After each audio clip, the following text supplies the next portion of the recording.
ওয়ালাইকুম আসসালাম। প্রিপেয়ার হচ্ছে, আমি সবাইকে কিন্তু মিউট করে দিচ্ছি, কারণ হচ্ছে যে আমাদের লাইভে আমরা অলরেডি চলে গেছি। সো এখানে সবাই মিউট থাকবে, তারপর আমরা ধীরে ধীরে যাব। তবে একটা জিনিস আজকে ঘোষণা করে দিই, যেহেতু আমাদের মাঝে শুভাশিস, ভৌমিক দা, ফারুক ভাই সহ ইন্দুদি এবং অনেকে আছে, তো খুব স্বাভাবিক এই ধরনের অনুষ্ঠানে যেটা হয়, আমাদের অনেক কথাবার্তা, অনেক কিছু অনেকভাবে ক্রস হয়ে যাবে। তো সেই ক্রসটা যেন কোনো কারণে যারা দেখছেন তাদের কানে কোনো ঝামেলা তৈরি না করে, এই জন্য আমি একটু মিউট করা বা একটু কন্ট্রোল করব। আর আমি কো হোস্ট করে দিচ্ছি হলো আমাদের আজাদকে। সে খুব সুন্দর সাউন্ড কন্ট্রোল করতে পারে। জাহাঙ্গীরনগর মানেই হচ্ছে একটা উল্লাস, জাহাঙ্গীরনগর মানেই হচ্ছে অনেক ধরনের পাগলামি থাকবে, চঞ্চলতা থাকবে, যে কারণে আমরা মনে করি যে এই চঞ্চলতা বা আমাদের উল্লাসকে কাটিয়ে, বিশেষ করে এখন যারা এই দুঃসময়ে যুক্ত রয়েছেন আমাদের সাথে, তারা তারা অনেক গুরুত্বপূর্ণ এবং তাদেরকে আহ আমরা সঙ্গে নিয়ে আজকে এখানে যুক্ত হয়েছি। অনেকেই অনেককেই আপনারা দেখতে পাচ্ছেন।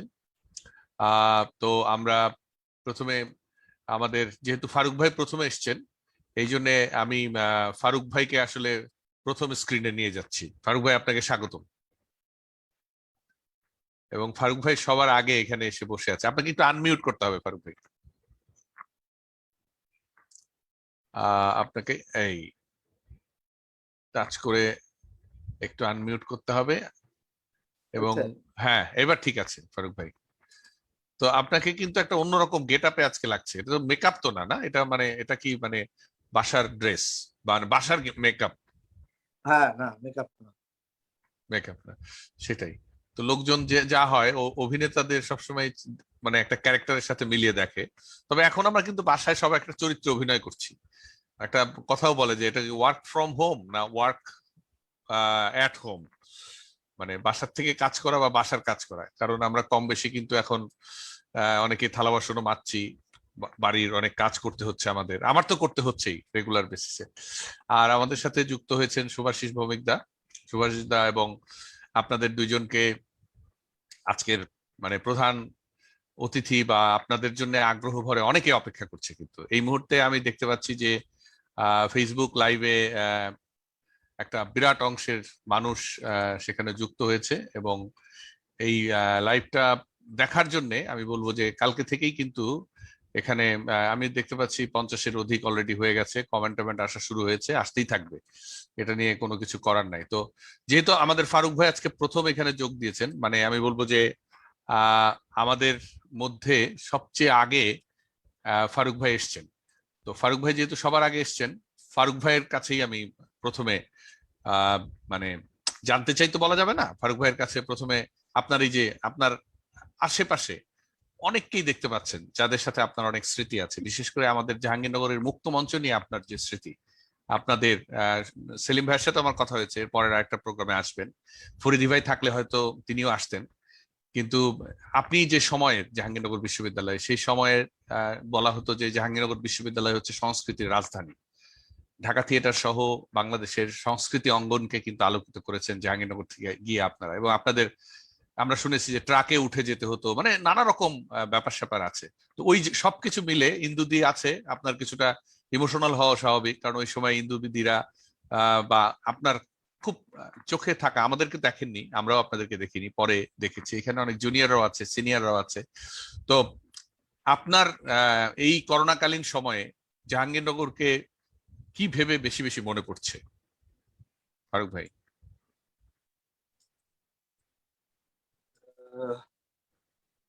অনেক আগের কথা। জাহাঙ্গীরনগরে আমরা ভর্তি হই 1979, এবং শুভাশিস ভৌমিক আমি সেই তখন থেকে বন্ধুত্ব আজ অবধি আছে। তো আমরা আমার অনেক কথাই মনে পড়ে এখন এই করোনাকালীন সময়ে। আমরা হলে কি করতাম বা ক্যাম্পাসে কি করতাম। তখন তো ক্যাম্পাস এত বড় ছিল না।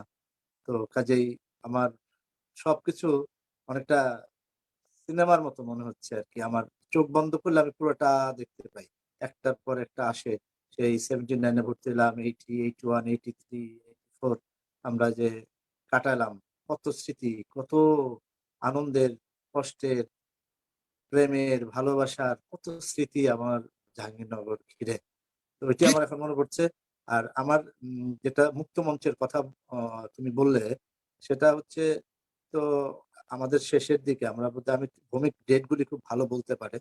সেটা হলো আমরা যখন 79 এ জাহাঙ্গীরনগরে গেলাম, যাওয়ার পরে একটা ওয়ার্কশপ হলো 80 তে, সম্ভবত 80 তে ফরিদী ভাই তখন জাসদের নাট্য সম্পাদক।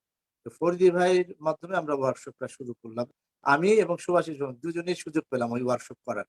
প্রচুর ছেলে মেয়ে তখন পরীক্ষা দিল। তখন স্টুডেন্টই ছিল 1800 র মতো। 1800 র মতো। তো আমার যতদূর মনে পড়ে ২ টা ছেলেদের হল, ১ টা মেয়েদের হল, এরকম। তো তখন আমরা ওখানে টিকার পরে ফরিদী ভাইয়ের কথা একটু আগে তুমি বললে, ফরিদী ভাই আমাদেরকে কালেক্ট করলো ওখান থেকে এবং আমরা থিয়েটার করা শুরু করলাম। এবং পরবর্তীতে আমি ভৌমিক, আমার প্রতিটি কথায় ভৌমিক চলে আসবে। কারণ ভৌমিকের সাথে আমার আমি একই ডিপার্টমেন্টের, একই ইয়ারের, রুম পাশাপাশি সবকিছু আমার সাথে। পলিটিক্যালও আইডিওলজি একই রকম ছিলাম। সেও যে পলিটিক্স করতো, আমিও সেই পলিটিক্স করতাম। তো যে কারণে ওর সাথে আমার একটা সখ্যতা সবচেয়ে বেশি ছিল, গভীর ছিল। এখন পর্যন্ত আছে। যাই হোক, তো তারপরে আমরা একসময় জাহাঙ্গীরনগর থিয়েটার করলাম। তারপরে মুক্ত মঞ্চ হলো। মুক্ত মঞ্চে আমরা নাটক করলাম। তারপরে আমি একসময় নাট্য সম্পাদক হলাম মীর মোশাররফ হোসেন হলে ইলেকশন করে। তো আর সবচেয়ে যেটা মজার ব্যাপার মুক্ত মঞ্চ নিয়ে আমি বলি, সেটা হচ্ছে যে আমরা যখন মুক্ত মঞ্চটা হলো, ওপেন হলো, তখন ওটা মুক্ত মঞ্চ হিসেবেই ছিল। শোনা যাচ্ছে? জি জি, হ্যালো? পারফেক্টলি জি শোনা বলেন যাচ্ছে, বলেন ভাই বলেন। পারফেক্টলি। যখন মুক্ত মঞ্চটা হলো প্রথম, তখন এখন তো সেলিম আলদিন মুক্ত মঞ্চ, কিন্তু তখন নাম ছিল আহ আমরা মুক্ত মঞ্চ বলতাম। তো ওই নাটক ওখানে আমরা প্রথম থিয়েটারটা করি। ভৌমিক ছিল ওখানে, একটা একটা চরিত্র করে, আমি একটা চরিত্র করি, শকুন্তলা করেছিলাম। ইন্দু কি ছিল তখন? ইন্দু ছিল না, শকুন্তলায় ছিল তুমি? হ্যাঁ, শকুন্তলা নাটকের কথাই আমি বলার জন্য এসেছি আজকে। আচ্ছা, সেই শকুন্তলা কি ভোরবেলা হয়েছিল? ভোরবেলা? একদম ভোরবেলা। এবং জাহাঙ্গীরনগর ইউনিভার্সিটির স্টুডেন্ট যারা ছিল দাঁত ব্রাশ করতে করতে আসছিল, যখন আমরা স্টেজে অভিনয় করি সেই সময়ে দেখেছি। আবার সবচেয়ে মজার ঘটনা যেটা আমার কাছে মনে হচ্ছে, ফারুক ভাইয়ের মনে আছে কিনা জানি না, কাইজার ভাই, আমরা 4 জন অভিনয় করছিলাম, 4 জন মেয়ে, শিবলি আপা, আমি, রিঙ্কু, বিদ্যুৎ আপা। আমাদেরকে নফল থেকে হুন্ডাই করে একজন একজন করে নিয়ে আসছিলেন। থেকে ঠিক আছে, একজন একজন করে নিয়ে এসে, মানে না, সেই সময় মোটরসাইকেলে উঠে ভ্রমণ করা, সেটা তো খুবই হ্যাঁ এক্সাইটিং হ্যাঁ, ব্যাপার। আর কোনো উপায় ছিল না তো, না হলে তো আমাদের হেঁটে আসতো। রাত 4টার সময় আমরা এসেছিলাম, রাত 4টায় এসে আমরা আনতো মনে হয় আর কি। হ্যাঁ হ্যাঁ, ফারুক ভাই আপনি বলতে থাকেন। হ্যাঁ, তারপরে আমরা কি করলাম, ওই প্রথম আমরা নাটকটা যে ইন্দু প্রভাদের নিয়ে আসছে মোটরসাইকেলে, আমরা হেঁটে হেঁটে মীর মোশাররফ হোসেন হল থেকে আসলাম। ওই তেঁতুল গাছের ওখানে একটা ছোট্ট ঘর ছিল, ওইখানে আমরা মেকআপ নিলাম, নিয়ে তারপরে নাটকটা শুরু হলো। এখানে ইন্দু প্রভা, সুভাষিস ভৌমিক, আমরা 3 জনই ওই মঞ্চে প্রথম পদার্পণ করি। প্রথম এই নাটকে আমরা অভিনয় করি এই মঞ্চে। এই মঞ্চে আমরা প্রথম অভিনয় করি এবং আমার ভালো লাগছে। আর একটা বিশেষ, আমার একটা বিষয় আমি সবসময় এখন বলি, সেটা হচ্ছে যে এই মঞ্চের প্রথম এন্ট্রি আমার। আজ এই রঙ্গভূমিতে দৃশ্যকাব্য শকুন্তলার অভিনয় হবে, এটা দিয়ে না একদম একদম শুরুটা ছিল আপনার আপনার আপনার মানে এন্ট্রি দিয়ে। আচ্ছা, ওই এন্ট্রি সংলাপটা আবার শুনতে চাই, কারণ এটা অনেক অনেক ঐতিহাসিক বিষয়। ওই এন্ট্রি সংলাপটা আপনি দিয়েছেন অনেকটাই। এটা আমি যখনই আমার মনে হয় তখন আমি শিহরিত হয়ে উঠি। এটা আমার মনে ছিল না আমি প্রথম ডায়লগ। কিছুদিন 4 বছর আগে আমাকে আসার চৌধুরী রাত বিরেতে প্রোগ্রামে নিয়ে আসছিল, আমি চয়েস করছি যে আমি করবো। সে করতে করতে হঠাৎ আমার মনে হয়, আমি তো প্রথম নাটক করি শকুন্তলা, আমি ভৌমিক কিন্তু প্রভা, আমরা অনেকেই ছিলাম। তো আমার হঠাৎ মনে হয় আমি তো প্রথম ঢুকি, এন্ট্রিটা প্রথম এন্ট্রি, যেটা আমি বলছিলাম আজ এই রঙ্গভূমিতে দৃশ্যকাব্য শকুন্তলার অভিনয় হবে। দৃশ্যকাব্যটি 2টি খণ্ডে বিভক্ত, বিশ্বামিত্র খণ্ড এবং শকুন্তলা খণ্ড। এইভাবে আরো অনেকখানি বর্ণনা ছিল আমার। তার মানে আপনি হচ্ছেন সূত্রধার, ছিলেন নাটকের সূত্রধার। ছিলাম, আমি একটা ক্যারেক্টারও করি। সূত্রধারেরই নাটকটা শুরুই সূত্রধার দিয়ে, ওকে থেকেই নাটকটা শুরু। হ্যাঁ, কারণ এটা তো বর্ণনাত্মক রীতির নাটক। নাটক, নাটকের অ্যানাউন্সমেন্ট দিয়ে আমি ঢুকি প্রথম, হুম, হুম, সত্য হুম। কথা বলছি। আমি পরে তক্ষকের আবার ক্যারেক্টার, যাই হোক। তো এইটা আমার কাছে অত্যন্ত মানে আমি আপ্লুত হয়ে যাই। আমার খুব ভালো লাগে যখন আমার এটা মনে হয় যে আমি প্রথম ঢুকেছিলাম এখানে। মানে আমাকে তখন নীল আর্মস্ট্রং মনে হয়। আমার নীল আর্মস্ট্রং। তো যাই হোক, তো স্যালুট ভাই এই আমি আপনাকে। ধন্যবাদ,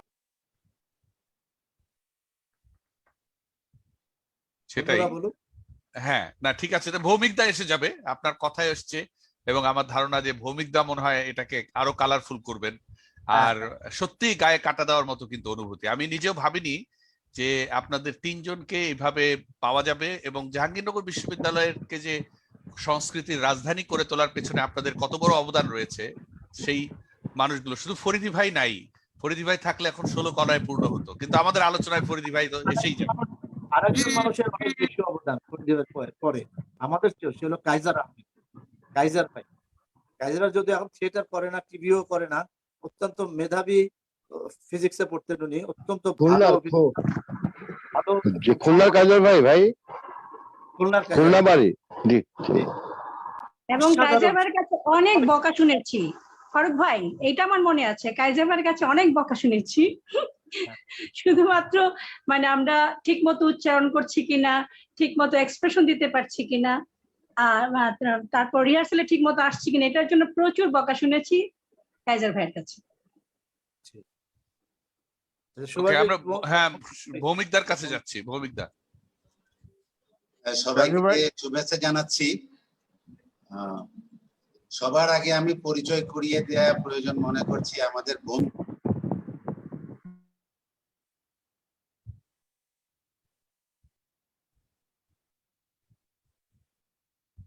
ভৌমিকদা একটা আনমিউট করতে হবে। হ্যাঁ হ্যাঁ, আমি আনমিউট করেছিলাম, আবার কেন হয়ে গেল? আচ্ছা, আমি এই ফাঁকে একটু বিনীত অনুরোধ করব যে আপনারা সবাই কিন্তু মিউট রাখবেন, যিনি কথা বলবেন তিনি, কোনো প্রয়োজন হলে। আর যেহেতু লাইভে যাচ্ছি, হয় কি অনেকের মাইক্রোফোন অনেক মুখে নিয়ে কথা বলার জন্য এক ধরনের ঘ্যাস ঘ্যাস আওয়াজ আসে, মানে সিনক্রোনাইজেশনটা একটু ডিস্টর্টেড হয়। তো আমার একটু, কথাগুলো শোনা যাচ্ছে তো হ্যাঁ পরিষ্কার? আপনারটা পরিষ্কার আছে, পারফেক্ট। আচ্ছা, তো আমি প্রথমে আমি আর ফারুক শুধু আমরা মানে ব্যাচমেট, একই সাবজেক্টে পড়তাম, বন্ধু তাই নয়। এখানে আরো একজন খুব নীরবে নিভৃতে বসে আছে, মানে সাহিত্য সংস্কৃতির সাথে তার যোগসূত্রটা কম হলেও সে কিন্তু যথেষ্ট সাহিত্যবোদ্ধা, সংস্কৃতিবোদ্ধা, এবং আমাদের অত্যন্ত ঘনিষ্ঠ বন্ধু প্রফেসর সাজেদ আশরাফ করিম। শুধুমাত্র সাজেদ করিম নাম দিয়ে এখানে বসে আছে সে। তো তার ডাক নাম হচ্ছে দুলু। দুলু যদি আমাদের সাথে একটুখানি ইন্ট্রোডিউসিং কথা বলে আমি খুব খুশি হব। জি প্লিজ দুলু ভাই। কথাটা বলো। হ্যাঁ আনমিউট করে দুলু ভাই। ভৌমিক, আসলে এইভাবে যে আমাকে বলতে বলবে, আমি রিয়েলি হ্যাপি। আসলে আমি ভৌমিক, ফারুক কিন্তু আমার মানে মানে বন্ধু শুধু না, আমি তাকে সবসময় বড় ভাই বলতাম। কারণ হলো আমার জাহাঙ্গীরনগরে এই যে ভৌমিক যে পরিচয়টা আমার দিল যে আমি প্রফেসর ছিলাম, এটার পেছনে ফারুক একটা বিশাল বড় প্রেরণা আমার। ভৌমিকও সেরকম। ফারুক সবসময় চাইতো যে আমি যেন মানে বড় হয়ে বিশ্ববিদ্যালয়ে মাস্টারি করি, এবং এই জন্য আমি তাকে কিন্তু সবসময় বড় ভাই বলেই ডাকতাম। ফারুকের, ভৌমিকের এরা হলো মানে আমরা কজন আর কি একই হলে 11টা রুমে আমরা 10 জন থাকতাম। এখন প্রশ্ন আসবে যে 11 নাম্বার রুমটা কি? আসলে সেটা ছিল আমাদের খাবার ঘর। তো সেখানেই আমরা সবসময় মানে আড্ডা মারতাম, আমি, ফারুক, ভৌমিক, আমরা সবসময় একসাথেই সবকিছুতে যেতাম।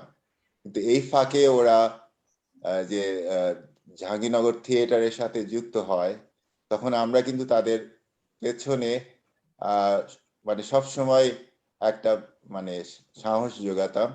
এবং আমার মনে আছে ফারুক এক সময় যখন হলের নাট্য সম্পাদক হলো, হি রোট স্ক্রিপ্ট।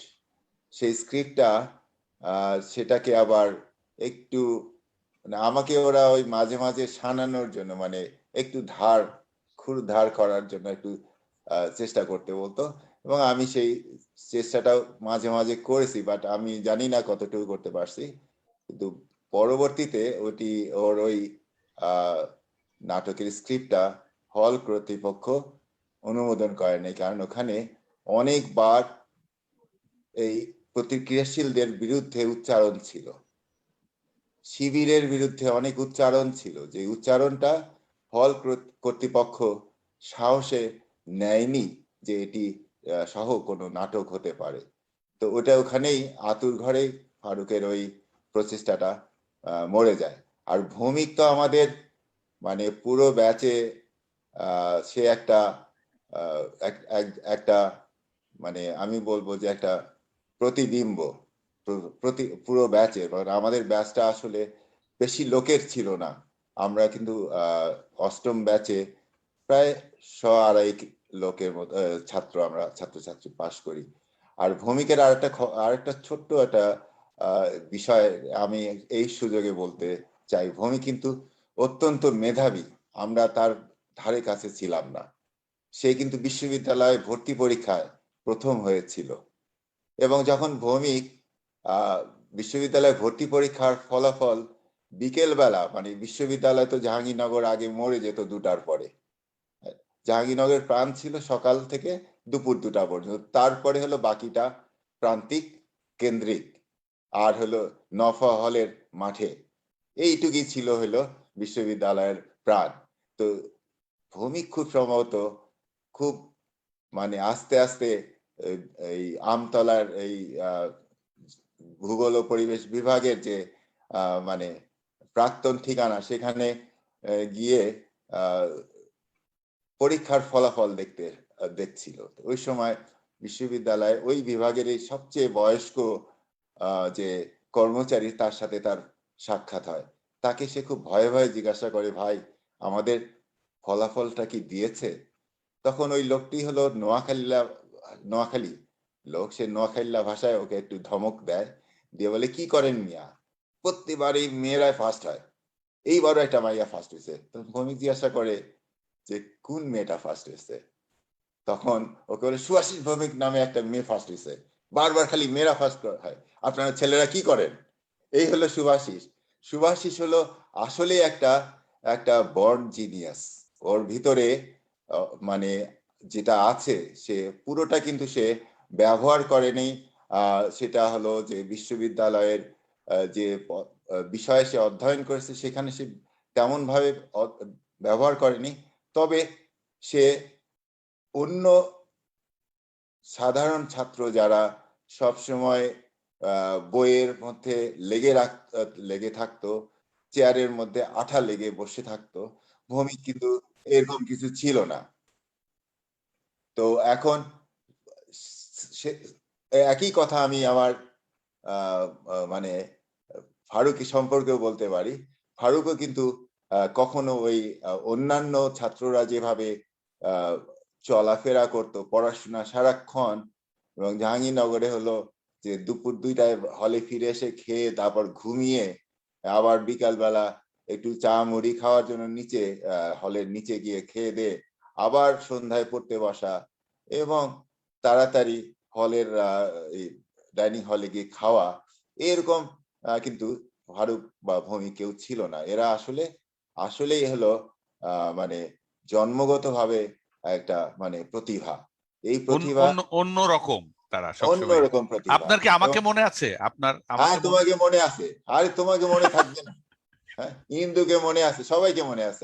আমি তো আপনার রুমে যেতাম থিয়েটারের এটা সেটা নিয়ে। আরে আমরা ছিলাম 11টা রুমে 10 জন থাকতাম, ইউ ইমাজিন। হ্যাঁ, আমরা কিরকম অবস্থায় থাকতাম। আমার পরে থাকতে হলো আমার খুবই মানে আমার কলেজের থেকে আমরা একসাথে বড় হয়ে আসছি শফিক মল্লিক, সে 2019 সালে আমাদেরকে ছেড়ে চলে গেছে। তারপরে থাকতে হলো ফারুক, তারপরে থাকতে হলো ভৌমিক, এরপরের রুমে থাকতে হলো গরিতোষ বলে আরেকজন। এইভাবে আমরা মানে এক একটা রুমে থাকতাম। আর আমি থাকতাম, কিন্তু কেউ এই রুমটা নিতে চায়নি, আমার নাম্বার ছিল 13। ও, তার মানে আপনি একটা আনলাকি বিষয়কে লাকি আমি করে আনলাকি 13। কিন্তু আপনি লাকি ছিলেন। আনলাকি আচ্ছা, 13 আমার আনলাকি 13 কে লাকি করার পেছনে ফারুক এবং ভৌমিক এদের যে কি ভূমিকা, আমি ফারুককে বেশি করে বলবো। ফারুক তো আমাকে দরজা বন্ধ করে রাখতো যে তুই এখন পড়বি। বাহ, কারণ হলো আমাদের সাথে একটা ছেলে ছিল, সে ছিল একটু সাম্প্রদায়িক শিবিরের অ্যাক্টিভিস্ট। তো ভৌমিক এবং ফারুকের সবসময় চেষ্টা থাকতো আমাকে কনভিন্স করার যে তুই একটু চেষ্টা করলে ও কোথায় চলে যাবে। এটি আচ্ছা, কিন্তু ফারুক এবং ভৌমিকের সবসময় ছিল, এটা আমি কখনোই ভুলবো না।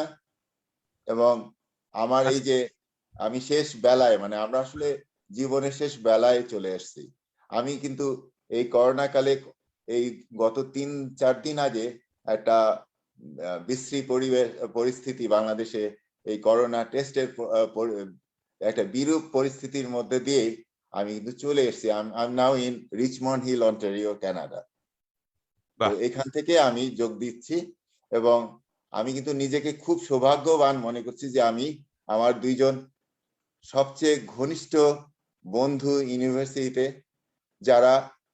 যাদের পরবর্তী জীবনের যে ক্ষেত্র, সেই ক্ষেত্রের সাথে আমার যদিও তেমন কোনো যোগাযোগ নাই, কিন্তু ফারুক ভৌমিকের মাধ্যমে কিন্তু আমার এদের সম্পর্কে সবসময় আমার কথাবার্তা হয় এবং আমি সবসময় মানে যখনই আমি সময় পাই এদের সাথে, ওই 2জনের সাথে আমার এখন কিন্তু আপনি 2জনে রইলেন না, আপনি কিন্তু অনেকের সাথে যুক্ত হয়ে গেছেন এখন। হ্যাঁ, আমি এখন এখানে একটা বিশাল গ্রুপ।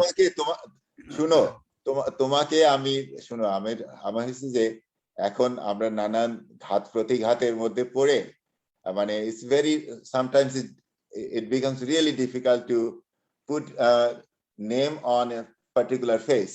So যখন তোমার ফেসটা আমি প্রথমেই দেখলাম সঞ্চালকের, তখন আমি এই তো ওর লাগে কত দুষ্টামি করছি আমরা। হ্যাঁ, হ্যাঁ, আপনার আরেকটা সুখবর দিয়ে রাখি, আমাদের এখানে কিন্তু এখন যারা আছেন, অনেকেই আছেন যারা আসলে এই গ্রুপটাকে খুব যত্ন করে লালন করেন। এবং এই যে আমরা শুধুই জাহাঙ্গীরনগরের যে গ্রুপটা, এটা বহু টেলিভিশন স্টেশনের চেয়ে কিন্তু, যেমন আমি দেখেছি 150-র উপরে চলে যায় লাইভে, বা 200-300, আর ভিউয়ারশিপ তো অনেক বেশি হয়। মানে এই মুহূর্তে কিন্তু আপনি প্রায় 100-2 লোকের সাথে কথা বলছেন, মানে এখানে যে কয়টাই থাকুন। আমাকে এই সুযোগটা করে দেওয়ার জন্য আমি অনেক অনেক অনেক অনেক ধন্যবাদ জানাই। এই প্রোগ্রামটা যেহেতু থেকে যাবে, তাহলে আপনি তো রয়েছেনই পুরোটা জুড়ে। আর একটা জিনিস বলি যে এখানে যেমন যে মিনহাজ ভাই থেকে শুরু করে এখানে অনেক জুনিয়ররা আছেন যারা এই গ্রুপটাকে খুব যত্ন করে লালন করেন। আবার একজন ব্যাংকারকে দেখতে পাচ্ছি, ফারুক তালুকদার, আনোয়ার ফারুক তালুকদার। আর তারিক কাদির গান তো মনে হয় আপনি শুনেছেন কয়দিন আগে, লাল জামা পরে একজন বসে আছে। রাজু, আমি আজকে একটু কথা বলতে চাই। যদিও এই গ্রুপটা আমি করছি, কিন্তু এটা আসলে হার্ড বলা যায় হলো কল্লোলকে। তো ওকে আমার পক্ষ থেকে একটা থ্যাঙ্ক জানাই সবার সামনে। ওকে, ওকে, থ্যাংক ইউ। হ্যাঁ, না সে আমি সবাইকে ধন্যবাদ জানাই রাজু ভাই আমাকে পরিচয় করিয়ে দেওয়ার জন্য। আমি ডাচ বাংলা ব্যাংকে আছি এক্সিকিউটিভ ভাইস প্রেসিডেন্ট হিসেবে আর কি। আমি 20তম ব্যাচ ইকোনমিক্স। আর আমরা সে কয়দিন আগে আমার ক্রেডিট কার্ড একদিনের মধ্যে করে দিছে আর কি। এটি তো জাহাঙ্গীরনগরের তো এটি একটা সৌন্দর্য। একটু আগে আমি একটু রাজু, আমি একটু বলে নিই, আমি তোমাদের সাথে অ্যাড হওয়ার আগে আমাদের একজন প্রাক্তন ছাত্রী, তার বরের সাথে আমার কথা হচ্ছিল। তো ছাত্রীটা হলো আমাদের খুব প্রিয় ছাত্রী ছিল এবং সে খুবই মেধাবী। ওর সাথে কথা হলো, তো মানে তাও হলো আমার খুব কাছাকাছি সে থাকে, কিন্তু অনেকদিন আমার সাথে যোগাযোগ নাই। আর আমি কখনো থাকি নাই একসাথে অনেক সময় এখানে, যার জন্য ওর সাথে আমার যোগাযোগ নাই। তো তার সাথে কথা হলো। তো আজকে আমার সকালটা আসলে শুরু হয়েছে ওইভাবে, এবং ভৌমিক তারপর আবার আমাকে মনেও করাই দিয়েছে যে আজকে আমি আসলে মেন্টালি রেডি ছিলাম যে এটার সাথে যুক্ত হব। আর বিশেষ করে ফারুক, ভৌমিক এদের সাথে কোনো সংযোগ ঘটলে আমি সুযোগটা হারানোর চেষ্টা করি না, আমি সবসময় সুযোগটা নেওয়ার চেষ্টা করি। এবং এখানে কিন্তু আমাদের বেশ নাহিদ আছে এখানে, আমিনুর রশিদ, সেও খুব ভালো গান করে। আর ইন্দুদির কথা তো আর বলার অপেক্ষা রাখে না।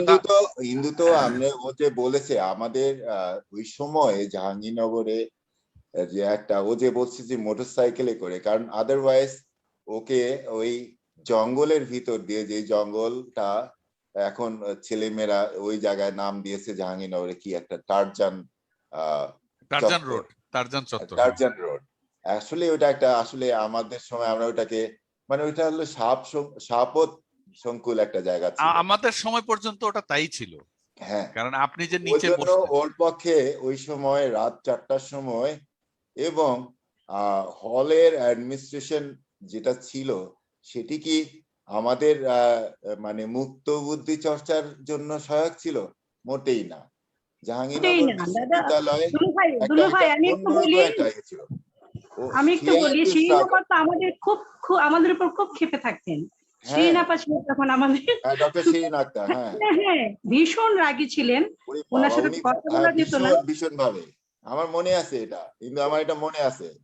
এবং তোমরা যে এই কষ্ট করে যে ওইটাকে উপেক্ষা করে হল থেকে যে আসতে পারতে, এটাও একটা বিরাট বড় বিষয় ছিল। আচ্ছা রাজু, আমি একটু 2 মিনিট সময় নিব। হ্যাঁ কি ভৌমিকদা আপনি?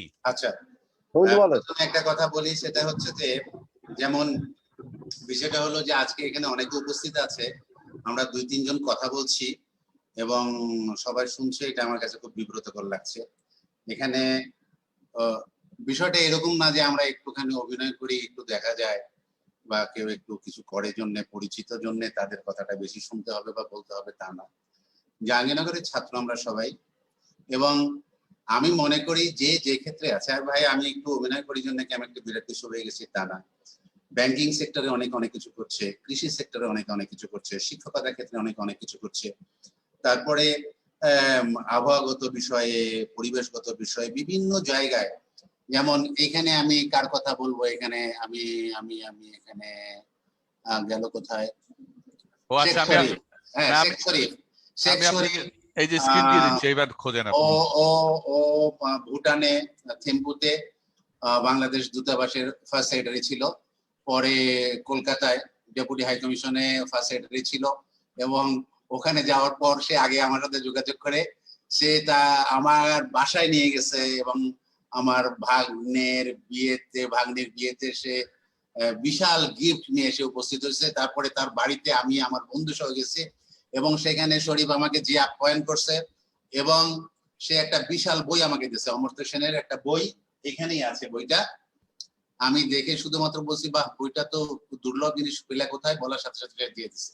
তো এই যে বিভিন্ন সময় বিভিন্ন জায়গায় জাহাঙ্গীরনগরের পরিচয়ে আমাদের সাথে যারা সংযুক্ত হয়, বা আমরা তাদের কাছে যাই, বা তারা আমাদের কাছে আসে, এটাই সবচেয়ে বড় পরিচয়।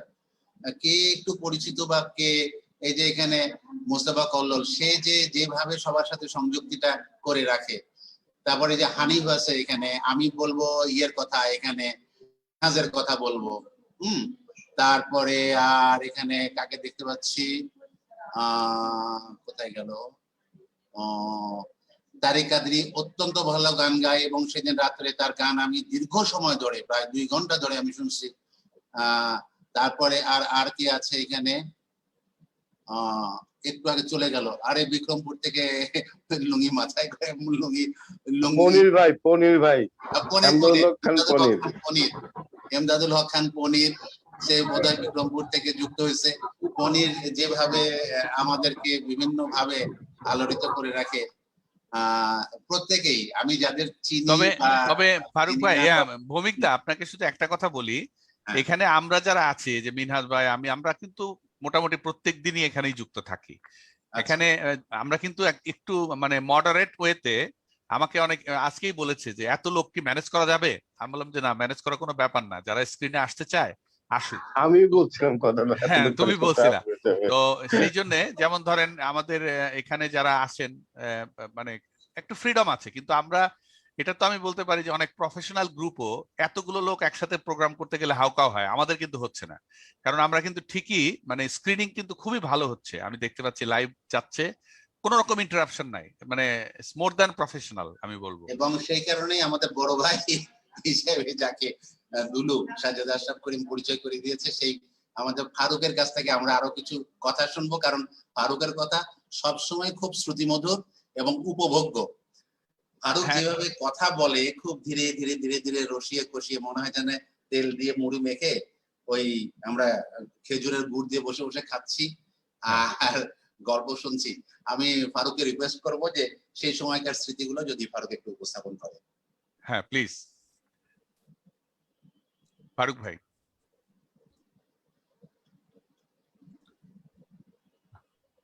ফারুক ভাইকে একটু আনমিউট করতে হবে।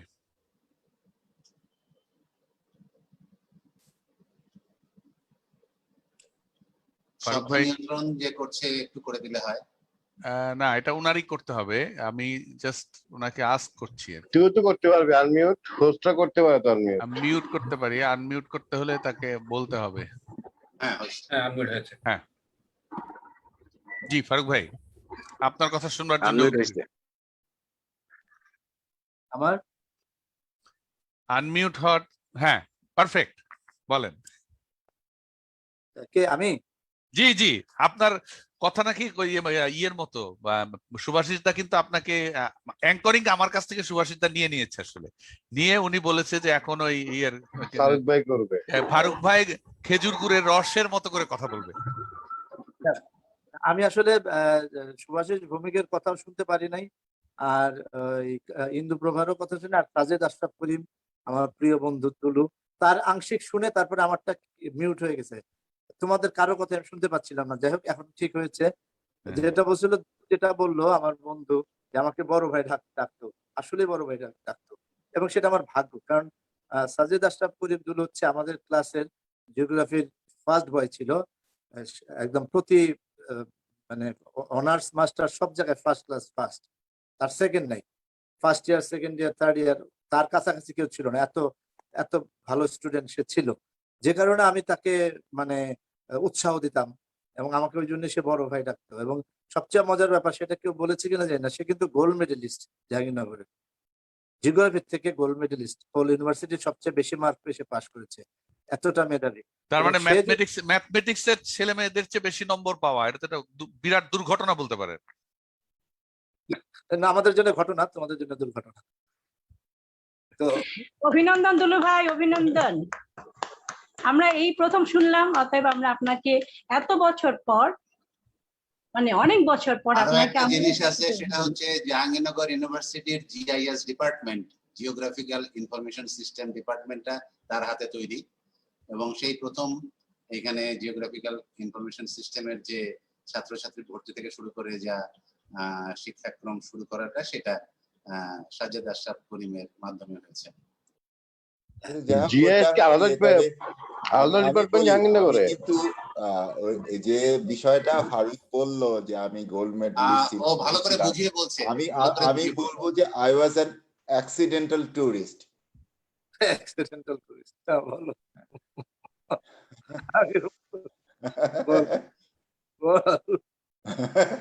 এটা accidentally it happened, you know. আসল আসল আসল মেধা ছিল আমার বড় ভাই, আমার বন্ধু ভৌমিক, আর আমি ছিলাম ওখানে একটা সে জায়গায় এই ফারুক আমাকে বেঁধে রেখে আমাকে প্রথম হওয়ার ব্যবস্থাটা করে দিয়েছে। He literally confined me in the rooms. আর আমি একটা জিনিস বলে নিই এখন দুলুর ব্যাপারে। সত্যি আমি এটা খুবই নিজের থেকে খুব মানে খুব খারাপ অনুভব করি আমি নিজে নিজে। দুলু তো থাকে এখন সুদূর কানাডায় থাকে, টরেন্টোতে থাকে। তো দুলু মাঝে মাঝে আসে, ঢাকায় থাকে, কিন্তু এবার অনেকদিন ছিল আমি একদম জোর হাত করি, আমি খুবই লজ্জিত। দুলুর সাথে আমি একদিনও দেখা করতে পারি নাই। দুলু আমাকে ফোন দিত, কিন্তু আমি এমন শুটিং এর ব্যস্ততার ভিতরে পড়ে যাই যে, তবে এবার আমি কথা দিচ্ছি, যেটা হয়ে গেছে, এবার দুলুকে আমি সময় দিব। আমি দরকার পড়লে আমি শুটিং ক্যান্সেল করবো, করে দুলুর সাথে মাঝে মাঝে আমি থাকবো। দুলু, তুমি এর ভিতরে আসো। সত্যি আমি খুবই লজ্জিত যে আমার এত ক্লোজ। তোমার ফারুক ভাইয়া, বড় ভাই, তোমার কোনো লজ্জিত হওয়ার দরকার নেই। আমি তোমাকে ফোনে তোমার গলার শব্দ যখন আমি শুনি, I can visualise your face. আমার চোখের সামনে তোমার ফেসটা ভেসে আসে যখন আমি তোমার ফোনে তখন তোমার যে ওয়েলকাম টিউনটা শুনি। হ্যাঁ, আই ক্যান আমি চোখ বন্ধ করে মনে করি আমার পাশে বসে ফারুক এটা আবৃত্তিটা করছে। বিশ্বাস করো, এই বন্ধুত্বটা এই ধরনের। কাজে তোমার হ্যাঁ। সাথে যে আমার ফিজিক্যালি দেখা হয়নি, হ্যাঁ, ওটার জন্য তারপরেও আমি I don't have any regret, আমার কোনো কষ্ট নাই এর জন্য। আমি হোয়াট আই ওয়াজ ওয়েটিং, আমি তোমার কণ্ঠস্বরটা শুনতে চেয়েছি, এন্ড আই গট দ্যাট। বাহ, মানে বন্ধুত্ব কোনো বাধা মানে না, আসলে ওটা খুঁজে বের করে ঠিকই। হ্যাঁ, আমরা এটা এমন খুঁজে ভাবে বের করে, বিশ্বাস করে এটা খুঁজে বের করে। এটা আমি আমরা যখন ওর ওর এমন গলার স্বরটা শুনি এবং ফোন করে, ওর ফোনটা বিজি থাকে, ওর হলো একটা ওয়েলকাম টিউন, ওর নিজের কণ্ঠে একটা একটা আবৃত্তি আছে, ওর সামান্য হাই, ওইটা আমি শুনলে মনে হয় যে ফারুক আমাদের পাশে বসে এটা করছে। বাহ বাহ, তো মানে এটা যাই হোক, অনুভূতির একটা নতুন জায়গা। হ্যাঁ ফারুক ভাই। এর চেয়ে আর পাওনা তো আমার কিছু নাই। গোল্ড মেডেলিস্ট আমাকে বড় ভাই বলে, তার মানে আমি কত বড় গোল্ড মেডেলিস্ট। এটাই তো বললেন উনি, যে ওনার গোল্ড মেডেল তো হইতো না আপনি না থাকলে, কারণ হ্যাঁ, আপনি অসম্ভব। আপনি বাধ্য এটা করেছেন। Never been possible. সবচেয়ে মজার ব্যাপার, হ্যাঁ বলো, দুলু বল। এটা এটা তোমরা ছাড়া এটা কোনোদিন হইতো না। আর না, একটা প্রতিজ্ঞা ছিল ওই প্রতিক্রিয়াশীলদের বিরুদ্ধে, সেইটারই তো একটা ইয়ে ছিল, চেষ্টাটা তো ওইটাই ছিল। যাই হোক, দুলু, এটা আমি যাই হোক, এরপরে দেখা হবে, দুলু আসবে কবে আমাকে একটু জানাও, আমি আগে থেকে মাথায় রাখবো। আর সুভাষিস ভৌমিক সম্বন্ধে আর কি বলবো, সে তো আমার সাথে জন্মের শত্রু, সবকিছুতে সবই একই রাজনীতিতে বিশ্বাসী ছিলাম আমরা। তারপরে দুজনের ভিতরে সবসময় একটা ঝগড়ার একটা টেন্ডেন্সি ছিল। আমি বললাম ডাইনে, ও বললো বামে, এরকম করতে করতে সে, তার সাথে একদিকেই মিলতো। কালচারালি আমাদের খুব ভালো হয়েছিল। ভৌমিক প্রচন্ড মেধাবী মানুষ, ভৌমিকের কাছে পৃথিবীর এমন কোনো ইনফরমেশন নাই যে সে জানে না। আমি এখনো যদি কোনো বিপদে পড়ে যাই, কোনো একটা উচ্চারণ অথবা একটা শব্দের অর্থ জানার জন্য, আমি সুভাষিস ভৌমিককে ফোন দিই, ভৌমিক এটা কি হবে রে, এটা কি, এটার বানানটা কি হবে। এবং সে প্রচুর রেডিও শুনে, এখনো শুনে, আগেও শুনতো, প্রচুর ইনফরমেটিভ, এত ইনফরমেশন তার কাছে আছে। কিন্তু সে করতে গিয়ে সে পড়াশোনা করতো কম, কিন্তু সে খুবই ভালো স্টুডেন্ট ছিল, তো তার রেজাল্ট ভালো ছিল। এবং আরেকটা কথা বলি, এই পাশাপাশি দুলুর ব্যাপারটাও, দুলুকে কখনো পড়তে দেখতাম না, আমাদের সাথেই ঘুরছে, আমাদের সাথেই বেড়াচ্ছে, আমাদের সাথেই আছে, কিন্তু যখনই রেজাল্ট দেখি তখনই 10-এ 10। মানে আমি একটু দুলুর ব্যাপারটা আমি অবাক হয়ে যেতাম, যে ওকে কখনই মনে হতো যে পড়ে, ওই এত মেধাবী একজন মানুষ হয়ে গেলেন। আমি যে দুইজন মানুষ আজকে আসছে, এরা দুইজনই কিন্তু অত্যন্ত মেধাবী, তবে দুলুর রেজাল্ট এক্সিলেন্ট আর ভৌমিকের রেজাল্ট ভালো আমি বলবো। কিন্তু ভৌমিকও বোধহয় চেষ্টা করলে অনেক ভালো রেজাল্ট করতে পারতো, কিন্তু ভৌমিক চেষ্টা মতন। আমিও নাটকের অঙ্গনে চলে গেলাম, থিয়েটার করলাম, তখন জাহাঙ্গীরনগর থিয়েটারে গেলাম, এবং জাহাঙ্গীরনগর থিয়েটারে পুরো দায়িত্বটা আমার উপরে, কাইজার ভাই যাওয়ার পরে আমার উপরে পড়লো। আমি সেকেন্ড আহ্বায়ক করলাম, পুরো একটা দল, 40-50 জনের একটা দল চালানো, ওখান থেকে নাটক নামানো, সবকিছু করলাম। এর ভিতরে আবার জাহাঙ্গীরনগর ইলেকশন হলো, আমাকে দাঁড় করানো হলো মীর মোশাররফ হোসেন হল, সবচেয়ে বড় হলে থেকে, আমরা যে হলে থাকতাম আমরা 3 জন, সেখান থেকে আমি ইলেকশন করে আবার ওখানে নাট্য সম্বন্ধে করলাম। তখন আবার একটা মানে কাজের ভিতরে পড়ে গেলাম এইভাবে। মানে তারপরে দুলু সব সময় আমাদের সাথে ছিল, ভৌমিক তো ছিলই, এবং সব কাজের সাথে ভৌমিক জড়িত ছিল। যেমন আমরা যে হলের থেকে যে নাটকটা আমরা করেছিলাম ইন্টার ইউনিভার্সিটি কম্পিটিশনে, নাটকটির নাম ছিল হলো বর্ণচোর, মমতাজ উদ্দিন স্যারের স্ক্রিপ্ট। ওটা আমি সিলেক্ট, যেহেতু আমি নাট্য সম্পাদক, তো আমাকেই করতে হবে। ইন্দু প্রভাতের দলে থেকে, হলের থেকে একটা করলো, আমাদের হলের থেকে একটা করলো মীর মোশাররফ হোসেন। আপনি বর্ণচোরে কোন চরিত্র অভিনয় করেছিলেন? রাজা না, কাকা? আমি নির্দেশক ছিলাম। আচ্ছা আচ্ছা। যেহেতু আমি হলের নাট্য সম্পাদক, আমি নির্দেশনা পরিচালনা করেছিলাম। আমি প্রচুর নাটক পরিচালনা করেছি জাহাঙ্গীরনগর থাকতে, মুক্ত মঞ্চ আমি নাটক করেছি। এটা ফারুক ভাই, আপনি গ্রাম থিয়েটার নিয়ে কিছু বলেন। আমরা তো অনেক গ্রামে গিয়েছি নাটক করতে, সেলিম আলদিন স্যারের শ্বশুর বাড়িতে গেছি নাটক করতে, বিভিন্ন জায়গায় গেছি নাটক করতে, সেগুলো নিয়ে একটু বলবেন, বলে রাখবেন আর কি। হ্যাঁ হ্যাঁ, অবশ্যই অবশ্যই। তো যাই হোক, তবে এইভাবে আমি এত ব্যস্ততার ভিতরে ভৌমিক আমার সাথে সাথে সবসময় ছিল। যেমন বর্ণচোর নাটকের মিউজিক ভৌমিক করেছিল, এবং আমাকে প্রচুর সহযোগিতা করেছে। আর এক আমাদের একজন বন্ধু স্যার, এখন টিচার, সে জাহাঙ্গীরনগরের ইংলিশের, সে আমাদের অত্যন্ত ক্লোজ বন্ধু ছিল, আহমেদ রেজা ইংলিশের। সেও খুবই মানে ভালো স্টুডেন্ট ছিল, সেও টিচার হয়েছে, সেও আমাদের সাথে ছিল, যদিও ইংলিশে পড়ে। যাই হোক, ভৌমিকের কথা বেশি বলবো না। রেজার কথা, ফারুক আমি একটু ইন্টারাপ্ট করি। রেজার কথাটা আসলেই শুধু মনে হয় যে রেজার সম্পর্কে যখন আমরা বলি এবং রেজা যখন সামনে আসে, আমরা কেন জানি শুদ্ধ ভাষায় কথা বলি রেজার সাথে। হ্যাঁ, আমি যদি ব্যাপারটা এভাবে বলি, ধরুন যে আরো ভেতর থেকে আরো আবেগ তাড়িত হয়ে বলি, আমার মনে হয় ব্যাপারটা হয়ে যাবে। এবং ভৌমিক, তুমি কিন্তু দেখো এই সাজ্জাদ যেটা বললো, এটাকে ঠিক আমি অস্বীকার করতে পারবো না। হ্যাঁ, হ্যাঁ, এটাই তুমি একটু ধারণ করো। পারফেক্ট হ্যাঁ, এবং পারফেক্ট আজকে আজকে আমার সাথে দেখা হয়েছে, কারণ উনি অরুণাপল্লীতে থেকে একটা বিশেষ মানে বড় একটা কি যেন লিখছেন সকালে আচ্ছা নামে নাস্তা খেতে, এবং আমি তো অরুণাপল্লীতে থাকি একসাথেই। আচ্ছা এবং আচ্ছা উনি ওখানে গাড়ি রেখে 3 দিন 4 দিন উপরে গেস্ট রুমে কি যেন করছেন, লিখছেন কোনো আচ্ছা একটা। ও আচ্ছা আমরা, আচ্ছা। হ্যাঁ, আমরা আবার চিন্তিত হই, স্যারের গাড়ি আছে, স্যার 3 দিন ধরে কোথায়, আমরা খোঁজ নেই আচ্ছা গোপনে। তো বলছে না, উনি একটা উপন্যাস না কি যেন লিখছে, সেই জন্য উনি এখন নামবেন না, ওইখানে থাকবেন। আচ্ছা আচ্ছা রাজ্য, তুমি এত সুন্দর করে বললে আমার মনে হলো তুমি কোথাও কোথাও বা চলে গেছে, না এমন না না, কোথাও যেখানে আমি বলি কি, না না, মানে আমার, তুমি এত আমি যেটা সুন্দর করে বলতে চাই বললে।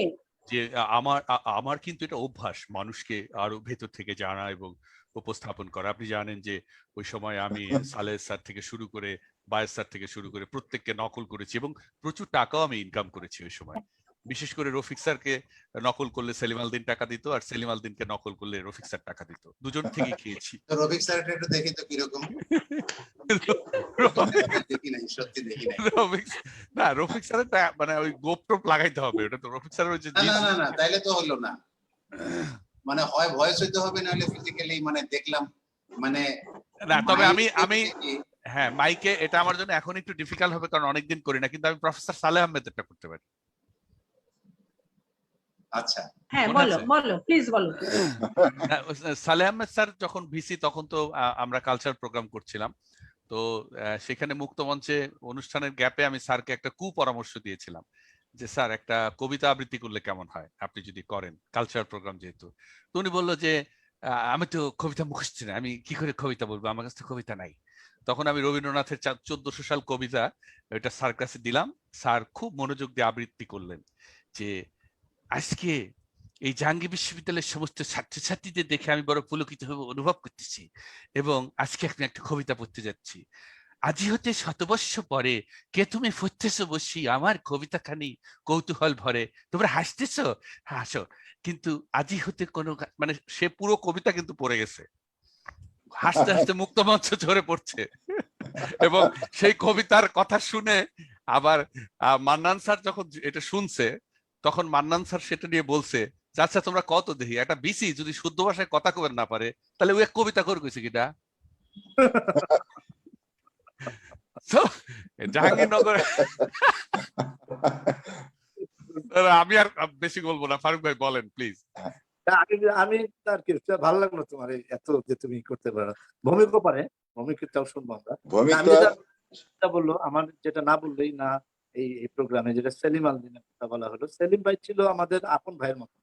টুলু, আমি, ভৌমিক, তাদের হ্যাঁ সবারই অত্যন্ত প্রিয় মানুষ। টুলু যদিও নাটকের সাথে সম্পৃক্ত ছিল না, কিন্তু সেলিম ভাইয়ের সাথে সে পার্সোনালি আমরা সবাই জড়িত ছিলাম, সম্পৃক্ত ছিলাম। কারণ হচ্ছে সেলিম ভাইয়ের ছোট ভাই আমাদের ক্লাসমেট, আবার সেলিম ভাইয়ের শালিকাও আমাদের ক্লাসমেট ছিল, যে কারণে আমাদের বাসায় গমনটা ছিল খুব মানে স্বাভাবিক।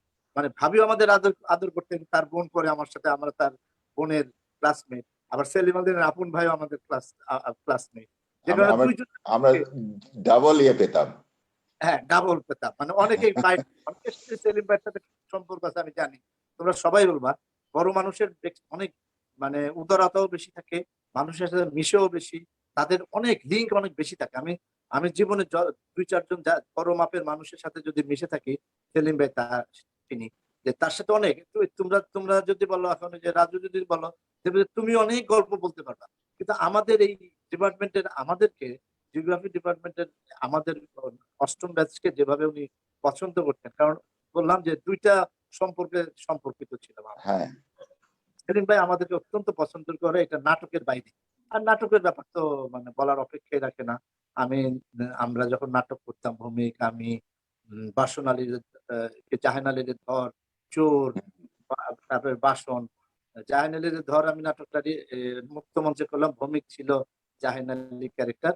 তখন সেলিম ভাই গ্রামে গেছিল, যাওয়ার পরে গ্রামে থেকে আসে, উনি রিহার্সেলটা দেখলো, মানে শেষ রিহার্সেল, আগামীকাল হবে এটা, মুক্ত মঞ্চে যাবে, তার আগের দিন আমি রাত সন্ধ্যার সময় রিহার্সেলটা দেখালাম। সেলিম ভাই অভিভূত হয়ে গেলেন যে এত সুন্দর হলো কি করে নাটকটা।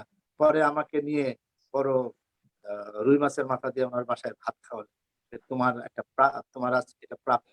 আমি ছিলাম না, আমি টেনশনে ছিলাম যে কি হয় কি না হয়, কিন্তু অত্যন্ত সুন্দর করেছে এবং ভূমিকে খুব ই করলো যে না, ভূমিকে খুব ভালো কাজ করেছে। জাহানালীতে ধর অথবা চোর, যে কোনো একটা নাটকের ভূমিক ভালো মনে আছে। তো করার পরে সেলিম ভাই আমাদের সবাইকে নিয়ে খাওয়ালো, আমাকে মাছের মাথাটা দিল যে তুমি খাবা এটা, তোমার এটা, তুমি প্রাপ্য। আমি যখন গ্রামে গেলাম, আমি চিন্তা করেছি যে কি হয় না হয়, ও কি পারবে। তুমি এত সুন্দর করেছো, কালকে আমরা ইয়েতে যাব, মুক্ত মঞ্চে উপস্থাপন করবো নাটকটি। এবং আপনার আপনার এই রুই মাছের গল্প আমিও জানি, কারণ সেও আমাকে একটা মাথা দিয়ে একবার বলেছিল যে খা। এটা আমি একবার দিয়েছিলাম ফারুককে, আর একবার মনে হয় ফরিদি ভাইকে, আর কাউকে আমাকে একটা খাইয়েছে। কারণ আমি তো ওনার স্ক্রিপ্ট কপি করে দিতাম, ওনার হাতের লেখা তো টেলিভিশনে বুঝতো না, তো ওইটা আমি লিখতাম এবং পার পেজের জন্য আমাকে 5 টাকা করে দিত। তখন তো টাইপ টুইপ ছিল না, এবং এই জন্য সেলিম, হ্যাঁ সেলিম ভাইয়ের এই আদর করে, মানে সেলিম স্যারের এই আদর করে খাওয়ানোর আমার একটা তিক্ত অভিজ্ঞতা আছে। বলেন না, এটা ঠিক অভিজ্ঞতাটাই বলেন। সেটা হইলো যে আমাকে নিয়ে নয়ারহাটে গেছে, নয়ারহাটে যে মাছ কিনছে একটা, সেই মাছ কিনে নিয়ে আসার পরে মানে আমি গেলাম, মাছ কেনা হইলো, কিন্তু ফিরলাম দুজনে খালি হাতে, মাছ নাই। কি ব্যাপার, মাছ কোথায়? সেলিম ভাই মাছ কই? মাছ পৌঁছে যাবে বাসায়। মানে তখনও কিন্তু এই সমস্ত পাঠাও টাটাও, এই ফুড কি বলে, কি ফুড পান্ডা টান্ডা আবিষ্কার হয় নাই। তো আমার কিরে মাছ কিভাবে পৌঁছাইবো? জানিস তুই, আমি যদি মারা যাই তাহলে নয়ারহাটের জেলেরা অন্তত 7 দিন হবিষ্যি করবে। হবিষ্যি মানে হচ্ছে, তোমরা হয়তো বুঝবে না, জানি হিন্দুরা মারা গেলে, তাদের বাবা মা মারা গেলে একটা পার্টি নিয়ে বসে থাকে, একটা পার্টি করে যে নিরামিষ খেয়ে 7 দিন একটা অন্যরকম ভাবে থাকতে হয়, এটাকে বলে হবিষ্যি। মানে হবি মানে হচ্ছে ঘি, ঘি দিয়ে অন্ন খাওয়া, মানে ঘি আর একটু আলু সিদ্ধ ছাড়া আর কিছু দিয়ে খাওয়া যাবে না। তো যাই হোক, মানে এমনই শোক পাবে তারা। অর্থাৎ সেলিম ভাই যদি মারা যায় তাহলে নয়ারহাটের মানে জেলেরা এমনই শোক পাবে যে তারা মাছ খাওয়া ছেড়ে দিয়ে তারা শুধুমাত্র আলু সিদ্ধ আর ভাত খাবে। এই হচ্ছে ব্যাপার। তো যাই হোক, সেই মাছ এসে পৌঁছাইলো। কখন পৌঁছেছে, বিকালবেলা পৌঁছেছে হয়তো, আমি জানি না। তারপরে আমাকে বাসায় যেতে বলছে। তখন তো আর ফোন টোন ছিল না। রাজা এই বাসায় আসিস, তোর ভাবে মাছ রাখছে। যাওয়ার পরে দেখি রে ভাই, এখানে আমি কিভাবে বোঝাবো, 18 ইঞ্চি হচ্ছে হাত, তাই না, প্রায় 8 ইঞ্চির মতো, এই 9 ইঞ্চির মতো একটা পেটি। সেই পেটি আমি যাওয়ার পর ফ্রিজ থেকে বাইর করছে। এখন এত বড় পেটি তো আর ফ্রিজ থেকে বাইর করার পর অন্তত 1-1.5 ঘন্টার আগে আর ঠান্ডা হবে না, মানে নরম হবে না, নরমাল হবে না। উনি করছে কি, 5-10 মিনিট দেখে তারপর পারুল ও বসে রয়েছে, খাইতে দিতে হবে, তাড়াতাড়ি করে নিজে নিজে ভাজতেছে। এত বড় মাছ বলে এটা ঝোল করা যাবে না, এটা ভাজাই খেতে হবে। পেঁয়াজ টিয়াজ দিয়ে ভাজছে। ওই মাছ হয়েছে কি, উপরে একটু ভাজা ভাজা হয়েছে, ভিতরে সম্পূর্ণ কাঁচা। আগে দিছে, আমি দেখি যে মাছ এই মাথা আর এই মাথা একটুখানি খুলে খাওয়া যাচ্ছে। খাওয়ার পরে ভিতরে দেখি একটা পাথরের মতো শক্ত। আমি বহু ভয়, কিরে খাস না কেন তুই? ভিতরে তো সম্পূর্ণ পাথরের মতো, আমি খাবো কিভাবে? কিছু হয় নাই। বোকা বলবি না তুই আগে আমারে। আমি বললাম আপনি খাওয়া ছেড়ে উঠতেছেন কেন? ভাবিরে বলেন। না, তোরে আমি দাওয়াত করে আনছি না। ভোরে নিয়ে যায় আবার দাঁড় করে, খানিকটা পুরলো, খানিকটা মানে একটু হইলো, তারপর সেই মাছ নাকটা বন্ধ করে কোন রকমে আধার কাছে কোন রকম গলদকরণ করে বোধহয় আর কি কিছু তরকারি ছিল এটা দেখায় আমি মাছটা ভাত দিয়ে চাপা দিয়েছে, তাড়াতাড়ি ডাস্টবিনের ভিতরে ফেলাই দিয়েছি। এই তিক্ত অভিজ্ঞতা। তবে এগুলা কি সেলিম স্যারের আর রফিক স্যারের সবচেয়ে মজার যেটা ছিল, রফিক স্যার তো একটু আগের দিকে যেত, জয় বাংলা গেট, সে তো আর প্রান্তিক বলতো না, জয় বাংলা গেট, জয় বাংলা গেট বলতে, হ্যাঁ জয় বাংলা গেটে গিয়ে বসতো, বসে সেলিম স্যারের কবিতার নিয়ে বা নাটক নিয়ে বিশেষ করে সমালোচনা করতো, যে এই যে সেলিম একটা লিখলো, বল এটা কিছু হলো, এটা এই। তো স্যারের সাথে আমরা হয় হয় করতাম, আর আমাদেরকে চা বিস্কুট পুরি টুরি খাওয়াইতো। তো 5টা 5:30টার দিকে ওইখান থেকে রফিক স্যার চলে যেত, তখন সেলিম স্যার আসতো, এসে বলতো যে কিরে এখানে কি রফিক বসছিল নাকি, এই জায়গাটা একটু পবিত্র করতে হবে, এই বলে টলে কিছু পারি টানি চিটায় বসলো। তারপরে রফিক স্যারের কবিতা নিয়ে উনি কিছুক্ষণ বললো। তারপর আমরা মানে সেলিম স্যারের কাছ থেকে রফিক স্যার সম্পর্কে জানলাম, আর রফিক স্যার কাছ থেকে জানলাম সেলিম স্যার সম্পর্কে, আচ্ছা আর রাজু, রাতের খাওয়া হয়ে গেল। জি রাজু একটুখানি দৃষ্টি আকর্ষণ করছি, সেটা হচ্ছে যে আমরা অনেকে শুরু করছিলাম কিন্তু সবাই কথা বলার সুযোগ না পাওয়াতে রফিক, এমডি একরাম হোসেন, মোহাম্মদ মনিরুজ্জামান, মোহাম্মদ এমদাদুল ইসলাম, তারপরে শেখ শরীফ, মিনহাজ আবেদিন ভুঁইয়া, আমিনুল হক, মিলন, আকবরউদ্দিন খান মিলন, আমিনুর হ্যাঁ। রশিদ এবং নির্মল চন্দ্র সরকার, এরা চলে গেছে। আমার মনে হয় আমরা একটু শুনি, তারা একটু বলুক, এরকম একটা হ্যাঁ, আমার মনে হয় প্রথমে আমরা মিলন ভাইকে একটু ডাকি, আমাদের গুরু ভাই মিলন আমি ভাই। আসছি, আমি আসছি। সবাইকে আমরা বলছি আছে সবাই। সাইডে আসো, একা একা কথা বলে ভালো লাগে না। হ্যাঁ, আছে মিলন ভাই। বলার তো বিষয় নাই, শুনতেছি আসলে গান ও। শোনা নাই, একটু ব্রেক দিয়ে দিয়ে একটু গান আচ্ছা। হোক, একটা গান হোক 10 মিনিট কথা বলি, আরেকটা গান হোক 10 মিনিট কথা বলি, এরকম। তাহলে একটু কাদরি আর নাহিদকে বলবো যে একটু রেডি থাকতে, যে কেউ একজন যদি আগে গায় তাহলে একটু পরে, যদিও তাদেরকে আগে থেকে কিছু বলা নাই, কিন্তু যেহেতু বড় ভাইরা বলছেন, আমার ধারণা যে তারা এতে দ্বিমত করবে না।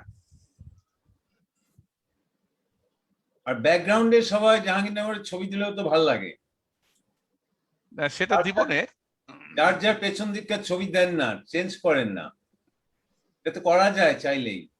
করা যায়, দুলন ভাই এটা ইয়া থেকে হয় না, ফোন থেকে হয় না, অনেকে আসছে হলো ফোন থেকে। আচ্ছা নাহিদ আগে গাবে না কাদরি? কাদরি কথা বলছিলে। এই যে জাহাঙ্গীরনগরের কাপ আছে এখানে, মানে এই কাপ যে কত জমছে, 10-12টা জমে গেছে বিভিন্ন ব্যাচে, বিভিন্ন এটা মগ, কাপ না, মগের মূল্য আমার ঘরে মগ, 25টা মগ জমে গেছে, কোনগুলা ছোট কোনগুলা বড়, কাপের হ্যাঁ। সমান, কোনটা মগের সমান। এই, নাহিদ তোমার সিস্টেম ঠিক আছে আজকে?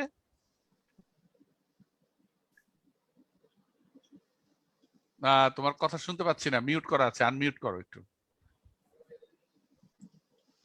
মিলন ব্যাকগ্রাউন্ড দিলে কিন্তু আর তোমারে দেখা যায় না, ওই ব্যাকগ্রাউন্ডটাই দেখা যায়। মিলন ভাই তো থাক না। মোটামুটি ধূসর হয়ে গেছে। ভাই হ্যাঁ আমাকে বলো। শুনতে পাচ্ছেন? হ্যাঁ পাচ্ছি। তোমার আজকে আয়োজন আছে নাকি? আয়োজন 10 মিনিট লাগবে, তারপর একটু জাস্ট খালি সাউন্ডটা বেরোয় কিনা সেটা দেখতে হবে আর কি। ওকে না ঠিক হলে, আছে। তারিখের তো সিস্টেম রেডি থাকার কথা, ও শুরু করুক দু একটা ফাঁকে ফাঁকে।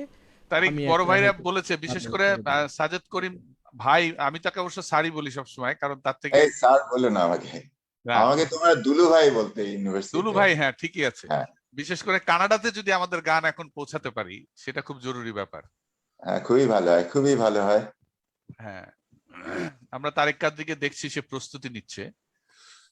তো আমাদের আমার দুইজন কথাটা শোনা, হ্যাঁ যাচ্ছে। আমার বোধহয় কথা শোনা যাচ্ছিল, এখন শোনা যাচ্ছে, হ্যাঁ হ্যাঁ এখন শোনা যাচ্ছে। যাচ্ছে। আচ্ছা তুমি শুরুতে রেডি হও। একটু বলি, আবার কিন্তু গল্প শুনতে খুব ভালো লাগছে। প্রথমত হচ্ছে যে যাদের নিয়ে আজকের এই আড্ডার আয়োজন, তারা তো এমনিতেই আমাদের বড় ভাই, কিন্তু তারা সামাজিকভাবে নাট্যাঙ্গনের সাথে এত ব্যাপকভাবে জনপ্রিয়। আমরা বিভিন্ন সময় সরাসরি অনেক সময় আমাদের সুযোগ হয় না, কিন্তু আমরা নাটকে তাদেরকে দেখি, পরিবার সহ দেখি। প্রত্যেক সময় হাসি, আনন্দ পাই, কষ্ট পাই হয়তো তাদের অভিনয় দেখে। এত ভালো তারা অভিনয় করেন। দ্বিতীয়ত হচ্ছে, আমার সাথে ফারুক ভাই সরাসরি কথা হয়নি, তবে সুভাষিস দার সম্পর্কে একটু বলি। সেটা হচ্ছে, আমি একদিন একটা প্রোগ্রাম করতে গেছিলাম, ওইটা আমার প্রথম একটা লাইভ প্রোগ্রাম ছিল। আমি কোনো কারণে আমার নেটের তার কাটা গেছে ওই দিনই হঠাৎ করে, এবং আমি ওইটাতে এত টেন্স ছিলাম যে কোনো একটা জ্যাক আমি উল্টাপাল্টা লাগাইছি, আমি কোনোভাবেই মানে কানেক্ট করতে পারছিলাম না। তো দাদা আমার ইনবক্সে লিখে যাচ্ছে, এই তোমার কিন্তু শব্দ শোনা যাচ্ছে না, আমরা সবাই মিলে বসে আছি, কেমন যেন লাগছে ব্যাপারটা। মানে আমাকে এত দূরে থেকেও সে এত কেয়ারিং। আমার সাথে তো তার সরাসরি কথা নাই, এই জিনিসটা আমার খুবই ভালো লাগছে। তারা যে আসলে খুব সুন্দর মানুষ। তারপরে ওনার ছবি দেখি আমি, উনি খুব ঘুরতে বোধহয় পছন্দ করেন। হ্যাঁ, উনি প্রায়ই বাইরে যান, এবং আমি ওয়ালে তার ছবিগুলো দেখি, সেটাও আমার খুব ভালো লাগে। ঘুরে বেড়াতে বোধহয় পছন্দ করেন খুব। সুভাষিস দা তো? হ্যাঁ হ্যাঁ হ্যাঁ, হ্যাঁ, শুভাশিসদা ঘুরে বেড়াতে মানে কি খুব কিউরিয়াস। যেমন উনি আমার বিশ্ববিদ্যালয়ে একদিন স্টুডিওতে আসলেন, অডিওতে বসলেন। আমার মানে জার্নালিজম ডিপার্টমেন্টের হেড ছিলাম তখন আমি, তখন উনি একদম সবকিছু দেখলেন একটু একটু করে, মানে অনেক কিউরিয়াস সে। আমি যতটুকু মানে পেয়েছি। ও খুঁটে খুঁটে দেখে। হ্যাঁ, খুঁটে খুঁটে দেখে। এইটাই। এটা ওর একটা আসলে একদম শুরু থেকে আমরা দেখে এসেছি। আমাদের সেই আমার সাথে ওর পরিচয় 79 সালের 10ই জানুয়ারি থেকে, তো তখন থেকে আমরা দেখছি যে সে খুব খুঁটে খুঁটে দেখে। হ্যাঁ, এবং খুব ডিটেইলে যায়। এই যে হ্যাঁ। যে জিনিসটা খুব ডিটেইলে যায় ইয়েতে। তো কাদ্রি এবং তুমি একটা গান হ্যাঁ স্যার বলেন হ্যাঁ স্যার। একটু বলি, ওই সময় ও কিন্তু বাংলাদেশে মানে আমাদের রেডিও কমিউনিকেশন অত ভালো ছিল না, তারপরেও ওর একটা ট্রানজিস্টর ছিল প্যানাসোনিক বোধহয় ব্র্যান্ডের, এবং সেটা দিয়ে সে সারাদিন বিভিন্ন কিছু মানে শোনার চেষ্টা করতো। অনেক স্টেশন থেকে মানে মনিটর করতো, সে ভালো রেডিও মনিটর সে তখন কাজ করতো। এবং ক্যাম্পাসে আমার মনে হয় জাহাঙ্গীরনগরে এই স্কিলটা আর তখন কারো ছিল না। ভাই ওই যে বিনাকা গীতমালা শুনতাম ওনার ইয়েতে, তারপরে খুবই মিউজিকের ভক্ত, ভৌমিকদা মিউজিকের ভীষণ ভক্ত এবং অনেক জ্ঞান আছে ওনার মিউজিকের ব্যাপারে, অনেক অনেক। মানে আমার একদিন রুমের সামনে দিয়ে যাচ্ছেন, তো তাকালো এটা কার মিউজিক বাজাচ্ছে, বলে আনন্দ শঙ্কর। এই হলো ওনার সাথে আমার সখ্যতা বাড়লো, আনন্দ শঙ্কর, তারপরে বিভিন্ন অন্য ধরনের মিউজিক, ওনার জ্ঞান অনেক অনেক মিউজিকের ব্যাপারে, এবং কোন মিউজিক কোথায় কিভাবে যাবে এটা উনি খুবই ভালো জানেন। এবং আমার প্রথম ক্যাসেট প্লেয়ার আমি পেয়েছিলাম 1981-এ, কিন্তু আমি ক্যাসেট রেকর্ডিং শুরু করেছিলাম 78 থেকে, কারণ তখন আমার ওই প্রথম প্রেমে পড়ার বয়স, তখন আমার সেকেন্ড প্রেম চলছে, অব্যক্ত প্রেম। ক্যাসেট নিয়ে নিয়ে ঘুরতাম, ক্যাসেট প্লেয়ার নাই, যেখানে যেতাম এই কোলে আমি ওই কোলে তুমি, এগুলো গান শুনতাম। আর আনন্দ শঙ্কর এমন একটা মিউজিক হচ্ছিল, ভৌমিকদা ওই 4 তলা থেকে আমাকে ইয়া করতেন, এখানে অনেকে কপি করতেন। বিলাল, এই আর দর্শকের আসছে নাকি? জি ভৌমিকদা, আসতে আছি। এরকম ছিল আমাদের মানে গানের।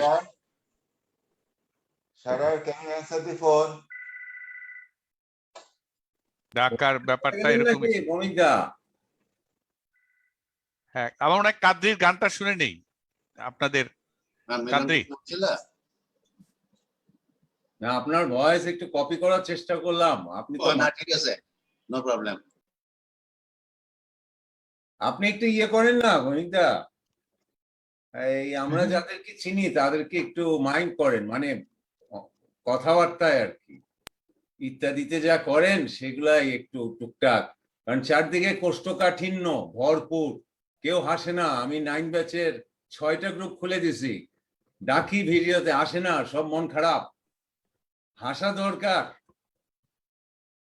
চারপাশে থাকেন চেহারা গুলা, তা কাদ্রি ছাড়া আপনি ছাড়া গম ধরে বসে আছে। কেন আমার কি, আমি কি উল্টাপাল্টা মনে হচ্ছে আমাকে? কি বলেন? অনেকের হ্যাঁ, না সেই তো কি সর্বনাশ করে বসে আছে, মনে হয় যে অনলাইন ক্লাস নিচ্ছি। ক্যামেরা অফ কেন? কার কথাটা ঠিক না, সবাই হাসতেছে। মিলন ভাই, আসলে চারিদিকে এত অনলাইন প্রোগ্রাম হচ্ছে, এত অনলাইন ক্লাস হচ্ছে, আপনি যখন কথা বলবেন আমরা চুপ করে শুনবো, সেই জন্য আমরা অনলাইন ক্লাসের মধ্যে আছি মনে হচ্ছে। হ্যাঁ, আমরা একটু কাদ্রির গান শুনে নেই। কাদ্রি, আমিও একটু ইয়ে করলাম, কি বলে, পুরোপুরি সহমত না, কারণ আমি আসলে ফারুক ভাইয়ের চেহারা দেখছি, ভৌমিকদার চেহারা দেখছি, এত সুন্দর করে বসে আমার দেখতে ভালো লাগতেছে, সত্যি বললাম। আরে তুই একটা গান গা। হ্যাঁ, এবং আমি কথা শুনতেছি এবং আমি খুবই এনজয় করতেছি। সেটা ঠিক অনেকে আছে, গানের কথা বলতেছে, না ওনাদের সৌজন্যই তো গাবি তুই।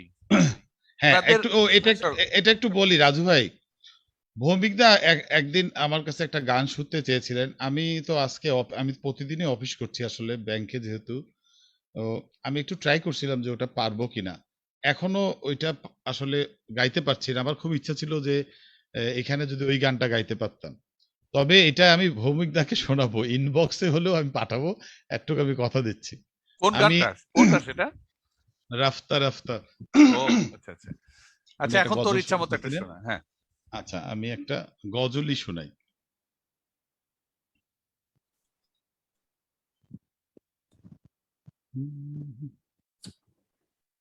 গজল না বাংলা গান? যেইটা তোর ইচ্ছা। আচ্ছা, বাংলায় শুনি, বাংলা। আচ্ছা।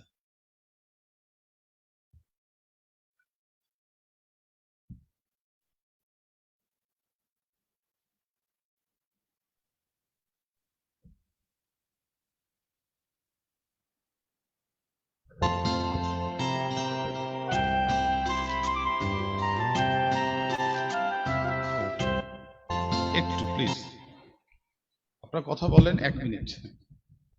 আচ্ছা ঠিক আছে, সে একটু ব্রেক নিল এই করার জন্য। আচ্ছা, এই গ্যাপে আমি একটু বলবো যে আমাদের এই অনুষ্ঠানটা কিন্তু যে যাচ্ছে শুধুই জাহাঙ্গীরনগরের পেজে, তো এইখানে তো থেকে যাবে। অনেকেই কমেন্ট করেছেন, অনেকেই কিন্তু আপনাদেরকে শুভেচ্ছা জানিয়েছেন, এবং সেই শুভেচ্ছাগুলো পড়তে গেলে আমি দেখতে পাচ্ছি যে 96 কমেন্টস এই মুহূর্তে ভিজিবল।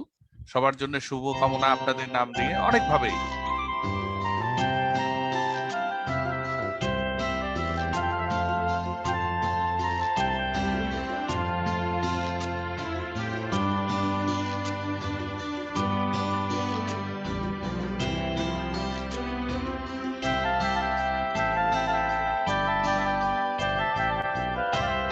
চোখের নজরে এমনি কইরা একদিন খইয়া যাবে, জোয়ার ভাটায় পইরা দুই চোখ নদী হইয়া যাবে। ওরা চোখে যা দেখিলাম তাই রইয়া যাবে। ও ওরা চোখে যা দেখিলাম তাই রইয়া যাবে। চোখের নজরে এমনি কইরা একদিন খইয়া যাবে, জোয়ার ভাটায় পইরা দুই চোখ নদী হইয়া যাবে। ওরা চোখে যা দেখিলাম তাই রইয়া যাবে। ও ওরা চোখে যা দেখিলাম তাই রইয়া যাবে।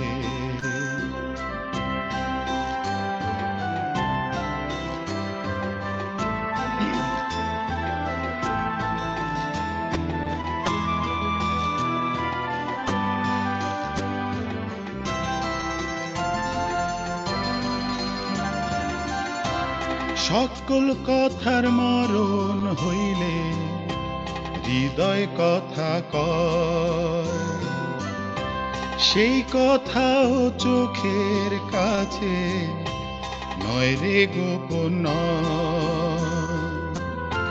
চোখেরই নামার শ্রীনগর একে একে বনের খবর, চোখেরই নামার শ্রীনগর একে একে বনের খবর। সে তো কইয়া যাবে, ওরা চোখে যা দেখিলাম তাই রইয়া যাবে।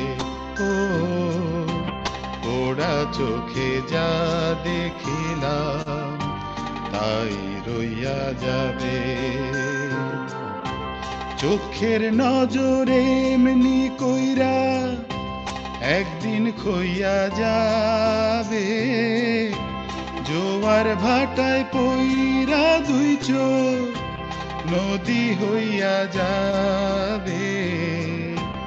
ওরা চোখে যা দেখিলাম তাই রইয়া যাবে।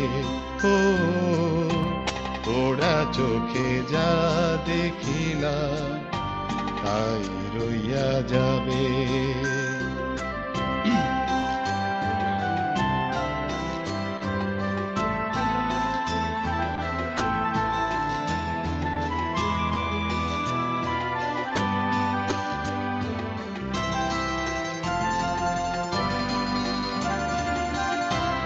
এই চক্ষুতেই রৌদ্র ওঠে, আবার ওঠে ঝড়।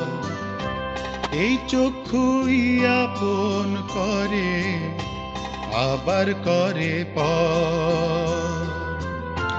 চোখে যদি কেউ না তাকায়, দুঃখ দিয়া যায়, চইলা যায়। চোখে যদি কেউ না তাকায়, দুঃখ দিয়া যায়, চইলা যায়। সেও সইয়া যাবে, ওরা চোখে যা দেখিলাম তাই রইয়া যাবে। ও ওরা চোখে যা দেখিলাম তাই রইয়া যাবে।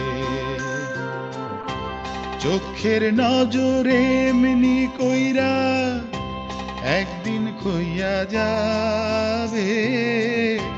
জোয়ার ভাটায় পইরা দুই চোখ নদী হইয়া যাবে। ওরা চোখে যা দেখিলাম তাই রইয়া যাবে। ও ওরা চোখে যা দেখিলাম তাই রইয়া যাবে।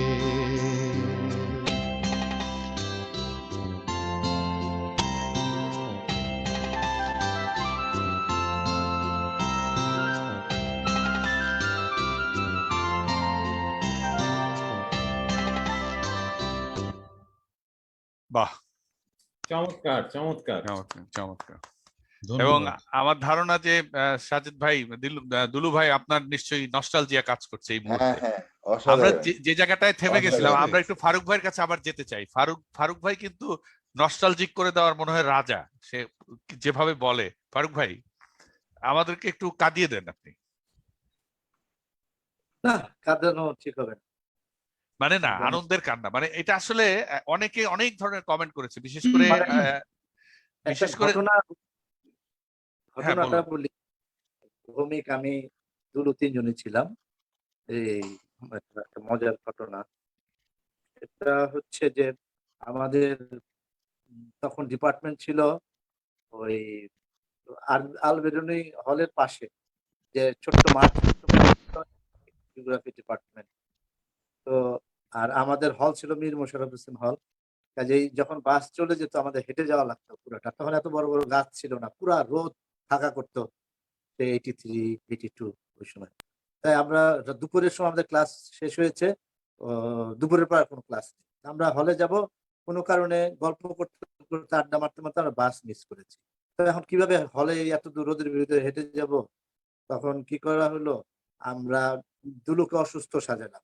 এই যে আমাদের আমাদের আমাদের ক্লাসের ফার্স্ট বয়, ইউনিভার্সিটির ফার্স্ট বয়, আমাদের ব্যাচের এই সাজেদ আশরাফ করি। মানে আমরা কতটুকু দুষ্টামি করতাম, এবং পড়ালেখায় সে এত ভালো ছিল, তারপরেও যে কিভাবে আমাদের সাথে মিশতো সেটা আমি একটু বলার জন্য। তো দুলোকে অসুস্থ সাজানো হলো, আমি ভৌমিক মিলে। আমরা যে তুই অসুস্থ, আমরা গেলাম ওই যে মেডিকেলের যে ইটা আছে, যেখানে ডাক্তার বসে, ডিসপেন্সারির মতো যেটা আছে জাহাঙ্গীরনগরে, ওখানে ওখানে যাই বললাম, যে লোক ছিলেন, তো ওনাকে বললাম যে আমাদের একজন তো অসুস্থ গেছে, হলে যাওয়া লাগবে। কিভাবে যাবো? তাই দুলুকে একটা গাছের নিচে বসিয়ে রাখলাম। বসিয়ে দেখে দুলুর আমরা বললাম যে তুই একটু অসুস্থতা দেখা। সে যা বলি তাই করে, সে খুব অসুস্থ, উফ উফ এরকম করছে। তাড়াতাড়ি তাকে অ্যাম্বুলেন্সে শোয়ানো হলো। নিয়ে আমরা 5-6 জন যাচ্ছিলাম, সব অ্যাম্বুলেন্সের মধ্যে উঠলাম। তারপর অ্যাম্বুলেন্স বলে কোথায় নিয়ে যাবো? বলে হলে, হলে আগে হলে নেন। তারপরে আমরা হলে গেলাম। হলে নামার পরে অ্যাম্বুলেন্স যখন চলে গেল, তখন দুলু সুন্দর মতো হেঁটে রুমে চলে গেল। মানে আমরা এই ধরনের দুষ্টামি তখন করতাম ইউনিভার্সিটি লেভেলে। আর না, কান্নার আমার গল্প আছে, কিন্তু কাঁদানোর গল্প নাই। কান্নার গল্প আছে অনেক, অনেক। সেরকম কষ্টের আসলে জাহাঙ্গীরনগরের 5-6 বছর ছিলাম, আসলে কষ্টের কিছু নাই। কিছু আসলে বেদনা আছে, কান্না বেদনার কথা কিন্তু না, বিষয়টা হচ্ছে আসলে তখনকার সুখের স্মৃতিগুলোই তো এখন মনে হলে কান্না পায়, যে সেই দিন তো আর আসবে না। আমি কিন্তু ওই অর্থে বলেছি আসলে। হ্যাঁ, এখন যেটা বললাম, যে এখন মনে হয় যে কি সুন্দর স্মৃতি ছিল আমার। আমার জীবনের এই বয়সে, পরিণত বয়সে, আমি যদি বলে যে তুমি কি চাও, আমি বলবো যে জাহাঙ্গীরনগরে সেই 6টি বছরই আমি চাই। তুমি কি প্রধানমন্ত্রী হতে চাও না 6 বছর চাও? আমি 6 বছর চাই। বাহ! আমার আমার আমার ইচ্ছা হচ্ছে এইরকম। যে এর উপরে আর কোনো সময় আমার ভালো না। এর চেয়ে ভালো সময় আমার জীবনে কাটে। তখন কি যদি আপনি জাহাঙ্গীরনগরে আসেন তখন কি আপনি পড়ালেখা করবেন নাকি সাজেদ করিম ভাই পড়ালেখা করবে, মানে কে কাকে রুমে আটকায় রাখবে কখন? এরকম? আপনি যদি এরপরে 6 বছর আবার জাহাঙ্গীরনগরে আসেন তখন আপনি হ্যাঁ। কি নাটক যা করতেন তাই করবেন নাকি রোল চেঞ্জ হবে? ধরেন রোল তখন তো ছিল যে দুলু ভাইকে রুমে আটকায় পড়ালেখা করতে বাধ্য করানো বা গার্ডিয়ানশিপ ছিল, এটা কি উল্টে যেতে পারে কিনা, বা দুলু ভাই কি মনে করেন আপনার চরিত্র কি পাল্টে যাবে তখন, না আগের চরিত্রে আসবে? আপনার মাইকটা আনমিউট করতে হবে।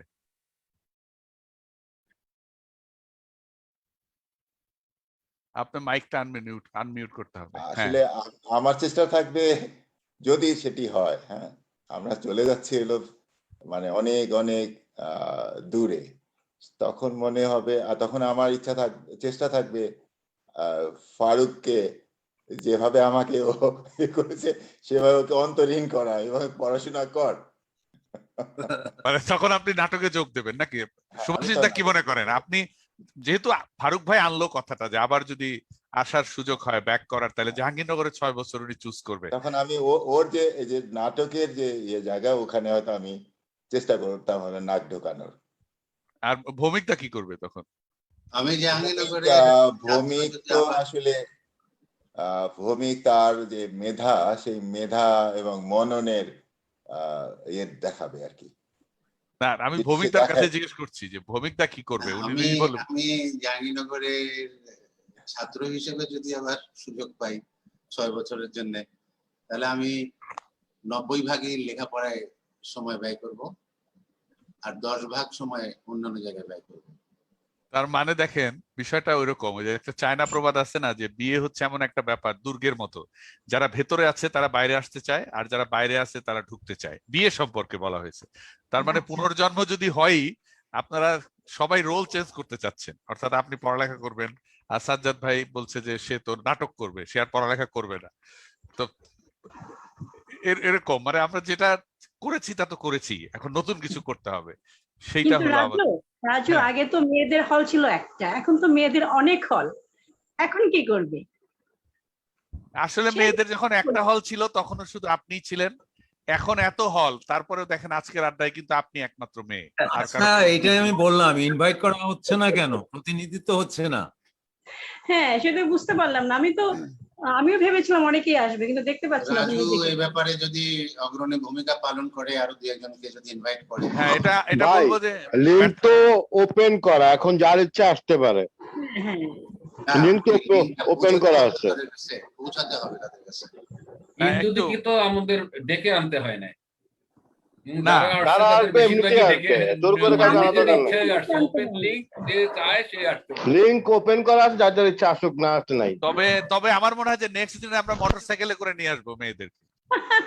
সেটা করে রাজু ভাই, হ্যাঁ রাজু ভাই, আমি একটু ভাবছিলাম আগে যে আপনি রেজার কথা হচ্ছিল, আহমেদ আপনি রেজার এরকম কথা। করে বলবেন যে দুই বড় ভাই হচ্ছে ক্যাম্পাসে এখন যদি নতুন চরিত্র, আমি ভাবছিলাম যে বিবেক হয়ে ঘুরে বেড়াবে, আর কোনো কাজ নাই, পড়ালেখা নাই, ইয়াং ছেলেপেলের রাস্তায় হচ্ছে দুইজন বিবেক, খুব সুন্দর মানাবে, সারাদিন ঘুরবে ফিরবে আর বিবেকের গান গাবে। হ্যাঁ হ্যাঁ, ভৌমিকদা বলতেছিলেন রেজা আমি স্যারের কথা। বলছিলাম হচ্ছে, একদিন শিল্পকলা একাডেমির কাছাকাছি ওইখানে রেজার সাথে দেখা হয়েছে। এটা বহুদিন আগেকার কথা, অন্তত 15-16 বছর তো হবে। তো দেখা হয়েছে রেজার সাথে দেখা হওয়ার পরে, এই ভূমি কেমন আছো? আমি বললাম ভালো আছি। কোথায় যাচ্ছ? তা আমি বললাম যে শিল্পকলা একাডেমি একটা ছিল প্রদর্শনী, এটা দেখে আমি ফিরছি। হ্যাঁ, আসো না একটু কথা বলি। আমি বললাম হ্যাঁ ঠিক আছে, চলো যাই। বলার পর প্রথম কথাই বলতেছে, আমার না এই সমস্ত শিক্ষকতা ভালো লাগছে না, এই সারাদিনে লেখাপড়া আমার আর ভালো লাগে না। বললাম কি ভালো লাগে?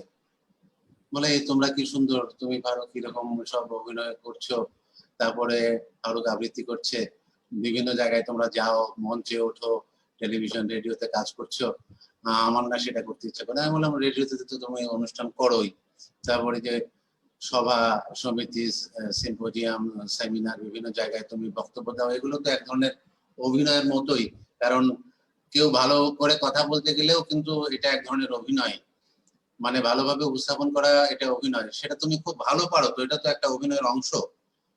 তো বলছে না না না না, আমি সে জীবন চাই না, আমি চাই তোমাদের মতো একদম মুক্ত হয়ে এগুলো করতে। আমি বললাম যেটা করতেছো ভাই খুব ভালো আসছো, এইটাই করো, অন্য কিছু করার দরকার নাই। তো এরকম অনেকের এটা হয়, কিন্তু আমি যেটা বললাম আমার কথাটা একদম শতভাগ সত্যি। তার কারণ হয় কিছু সময় থাকে যে সময়টা লেখাপড়ার সময়, এটা লেখাপড়ার সময়টা আসলে সব সময় সত্য, যে কোনো সময় লেখাপড়া করা যায়, প্রাতিষ্ঠানিক লেখাপড়া হয়তো হয় না। এই প্রসঙ্গে কিন্তু আমি বলতে পারি ফরিদি ভাইয়ের কথা একটু বলি। ফরিদি ভাইয়ের বাসায় যে লাইব্রেরিটা ছিল এবং যে সমস্ত বই উনি পড়তেন, কোনো সময় কিন্তু একটু মানে টেস্ট করার জন্য চেষ্টা করতাম যে এটা নিয়ে কথা বলতেছে, যেহেতু ওটা পুরাটা পড়ছে কিনা বা এরকম, দেখি যে না, আসলে সম্পূর্ণটাই ওনার পড়া। এবং কোনো বিষয় সম্পর্কে যে কয়দিন আগে আমি আরণ্যক উপন্যাসটা পড়ছিলাম, শেষ হয়নি এখনো। তো বিভূতিভূষণ বন্দ্যোপাধ্যায়ের আরণ্যক উপন্যাসটার ভিতরে এক জায়গায় কিন্তু আছে যে সে গভীর রাত্রে অন্ধকার জঙ্গলে পথ হারায় ফেলে এবং সেখানে সে নক্ষত্র দেখে, নক্ষত্র দেখে কোন নক্ষত্রটা কোথায় আছে সেটা দেখে দিক নির্ণয় করার চেষ্টা করে। ওই জিনিসটা কিন্তু পেয়েছি আমরা কেরামত মঙ্গল নাটকে। তখন আমার হঠাৎ করে মনে হলো যে এই যারা সাহিত্য রচনা করেন, যারা বিভিন্ন ক্ষেত্রে সৃষ্টিশীল কাজ করেন, তাদের চিন্তা চেতনা এবং মননে অনেক মিল থাকে। সেই মিলটা যে এতই অদ্ভুত, কোনো সময় মনে হয় যে কি এই জিনিসটা এত সুন্দরভাবে এখানে তুলে ধরলেন উনি কিভাবে। আসলে এটা কিন্তু আত্ম উপলব্ধি থেকেই হয়। আমাদের এই যে আমাদের মুক্ত মঞ্চের কাছে একটা বিশাল তেঁতুল গাছ আছে, সবাই কি খেয়াল করছো এটা?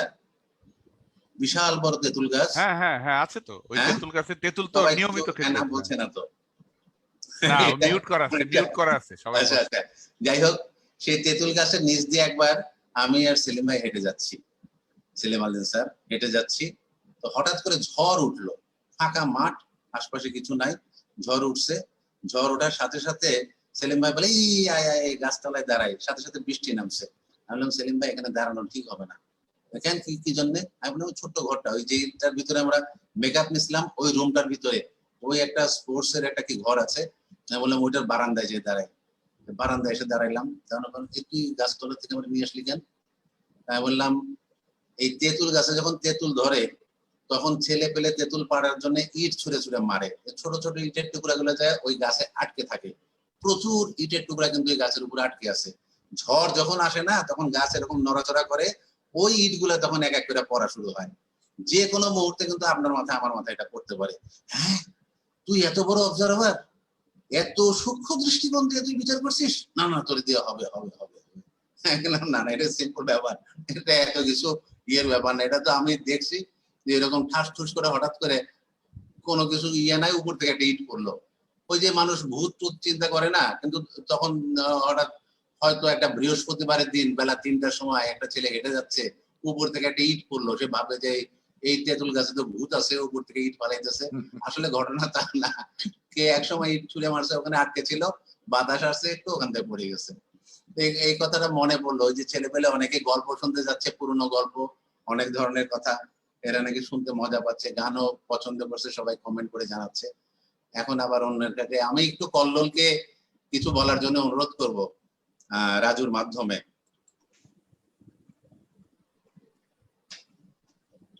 কল্লোল, তুমি কিছু বলতে পারো, তোমার কাছ থেকে জনগণ কথা শুনতে চাচ্ছে, আমার মনে হয় যে সেটাও জরুরি। আসসালামু আলাইকুম। যে আমি এখানে যাদের ফেস দেখছি সবাইকেই চিনি, মানে তখন আমি স্কুলের স্টুডেন্ট ছিলাম যখন আপনাদেরকে দেখেছি, যেমন সাজেদ স্যারকে তো আমি টিচার হিসেবে দেখেছি, অমিতদা ওনার আমি আমতলা মঞ্চ যেটা এখনো অস্তিত্ব নাই, এই যে আলবিন হলের পাশে, মানে আপনাদের জিওগ্রাফি ডিপার্টমেন্টের সঙ্গে যেটা ছিল, ওই মঞ্চটা তো এখন নাই, ওখানে আপনার আমি মূকাভিনয় দেখেছি। ফারুক ভাইয়েরকে আমি টেলিভিশনে দেখেছি, কিন্তু পরবর্তীতে জেনেছি যে উনি ভার্সিটি স্টুডেন্ট ছিলেন। আসলে এটার কারণ হয়তো একটা জিনিস হতে পারে যে মীর মোশাররফ হোসেন হলটা তো মানে এদিক থেকে অনেক দূরে ছিল, আমাদের বাসাটা হচ্ছে পুরানা কলা ভবনের জাস্ট পেছনে, তো যেহেতু মীর মোশাররফ হোসেন হল থেকে ওদিকে আসতেন, আমার তো ওদিকে যাওয়া পড়তো না, যার জন্য হয়তো আপনাদেরকে ওই সময়টা দেখিনি। আর হ্যাঁ, আমি ইয়েতে যেটা দেখলাম যে ভূমিকা লিখেছেন যে আমি বার্থডে উইশ করি। হ্যাঁ, বার্থডে উইশটা করি একটাই কারণে, সেটা হচ্ছে যে এই তৃতীয় চতুর্থ ব্যাচ থেকে শুরু করে এই এখন 49 ব্যাচ চলছে, অনেকে আমি চেহারাই চিনি। তো আমরা যারা স্টুডেন্ট ছিলাম 21তম ব্যাচ বা তারও সিনিয়র, ওই সময় তো মোবাইল ছিল না বা ল্যান্ডফোন অতটা অ্যাভেলেবেল ছিল না, আমরা অনেকেই অনেকের সাথে ডিসকানেক্টেড হয়ে গিয়েছিলাম। বাট এই গ্রুপে, শুধু জাহিনের গ্রুপে বার্থডে উইশ করে যেটা হচ্ছে যে যখন একজনের ডিপার্টমেন্ট ব্যাচ এবং তার একটা ছবি সহ একটা পোস্ট যাচ্ছে বার্থডে উইশ করে, তখন যেটা হচ্ছে যে ওই ডিপার্টমেন্ট ব্যাচে দেখে অনেকেই হয়তো রিকানেক্টেড হওয়ার সুযোগ পাচ্ছে, যেটা 100টা মানে 100টা পোস্ট দেখলে পারে তার মধ্যে হয়তো একটা দুটো পোস্টে আমরা এরকম 2-4টা কমেন্ট পাই যে অনেকদিন পরে তারা রিকানেক্টেড হয়। তো এই রিকানেক্টেড করার যে সুযোগটা পেয়েছি, আমি এটাই কাজে লাগানোর চেষ্টা করছি। তো সবাই দোয়া করবেন আমার জন্য যেন এইভাবে কাজ করি। ওয়ান্ডারফুল ওয়ান্ডারফুল, তোমার এটা অনেক বড় অবদান। তুমি বা এই গ্রুপে যারা আছে মাঝে মাঝেই অন্যরাও অংশগ্রহণ করে, এবং আমি মনে করি যে আজকের এই অনুষ্ঠানটাও কিন্তু আমরা করতে পারতাম না যদি এই গ্রুপটা এরকম সক্রিয় না থাকতো। বিশেষ করে দল মত নির্বিশেষে সবাই এখানে কিন্তু স্বাচ্ছন্দ্য বোধ করে। তো আমি দেখতে পাচ্ছি মোহাম্মদ আলী ভাই যুক্ত হয়েছেন, এডুকেট সক্রেটিস। আপনি যদি একটু কিছু বলেন। রাজু, প্রথমে সুভাষিতা এবং ফারুক ভাই, আপনাদেরকে আমার সালাম। আমি 15 ব্যাচে, আমি সরকার ও রাজনীতি বিভাগের ছাত্র ছিলাম। তো আসলে জাহাঙ্গীরনগরে ভর্তি হওয়ার পর থেকেই আমার সাংঘাতিক ভাবে নাটকের সাথে জড়িয়ে যাই আমি। তো আজকে আসলে আমি, রাজু ভালো করেই জানে, রাজু তুই জানিস আমার বর্তমান অবস্থাটা। আমি আসলে কয়েকদিন আগে আমার আম্মাকে হারিয়েছি, যে কারণে আমি একটু মেন্টালি আপসেট ছিলাম।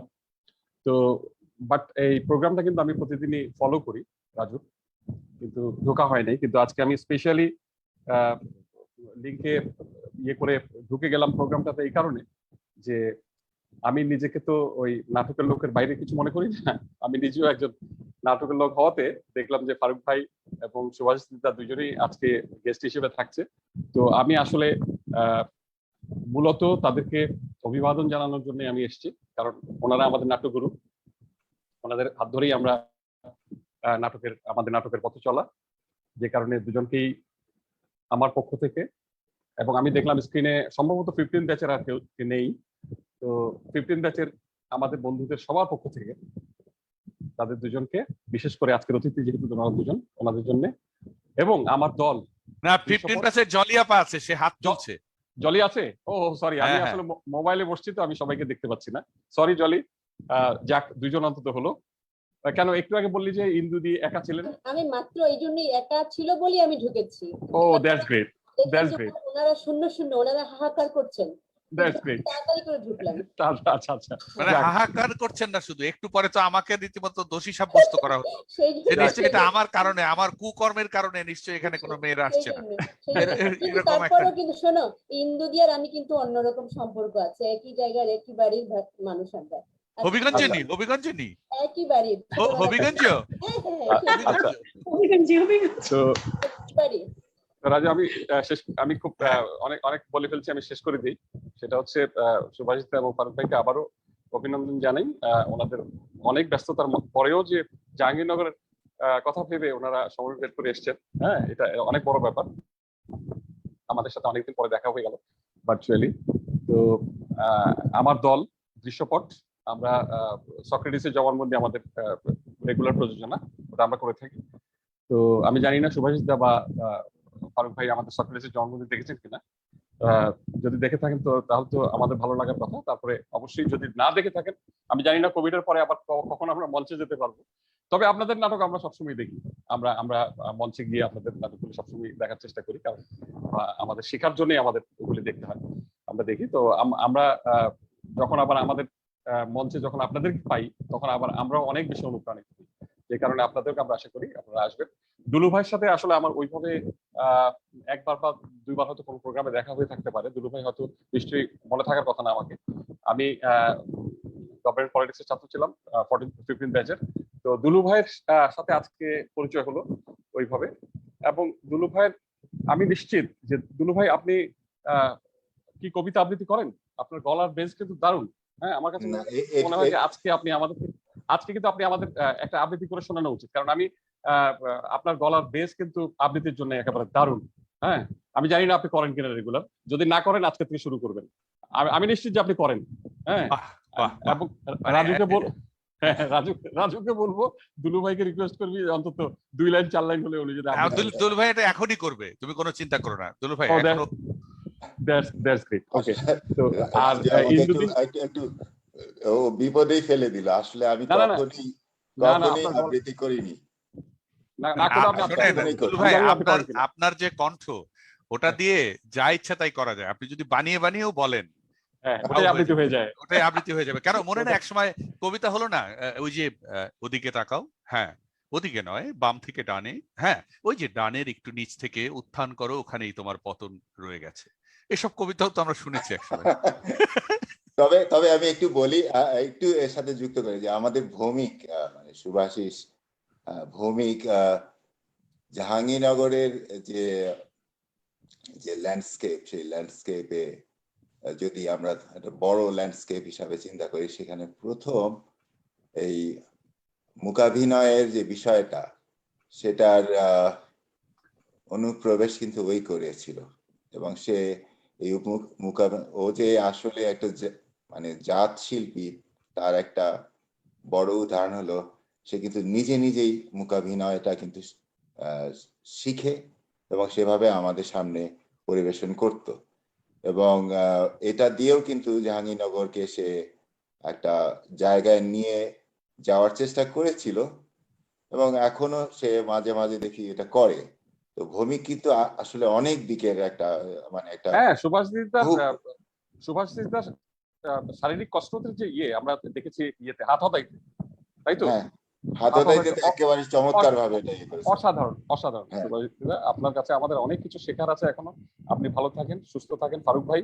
আপনাকে স্ক্রিনে যখনই দেখি আমি নিজে পুলকিত হই, আমার ছেলেদেরকে মেয়েদেরকে দেখাই, ওদেরকে বলি যে দেখ আমাদের বড় ভাই জাহাঙ্গীরনগর। হ্যাঁ, তো ওই ইয়েটা নেই আর কি আমরা। হ্যাঁ, আমার বাসায়ও তো ওরা এখন বিগ স্ক্রিনে দেখছে, মানে আমি এখান থেকে ওই ইয়েতে টেলিভিশনে করে দিয়েছি, টেলিকাস্ট করে দিয়েছি।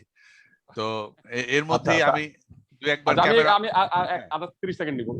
ইন্দুদিকে আমি ইয়ে করি, আমরা যখন ঢুকেছি তার কিছুদিন পর্যন্ত বোধহয় ইন্দুদি ছিলেন, তারপরে ওনারা চলে গেছেন, কিন্তু ওই সময়টা আমার ইন্দুদির কথা খুবই মনে আছে। হ্যাঁ, ইন্দুদি অনেক বেশি অ্যাক্টিভ ছিলেন কালচারালি, এবং ওনার পারফরমেন্স দেখেছি, গান শুনেছি। হ্যাঁ, তো ইভেন এই যে এই প্রোগ্রামটাতেও আপনি রেগুলারই আসতেছেন, আমি পরে ফেসবুকে দেখেছি।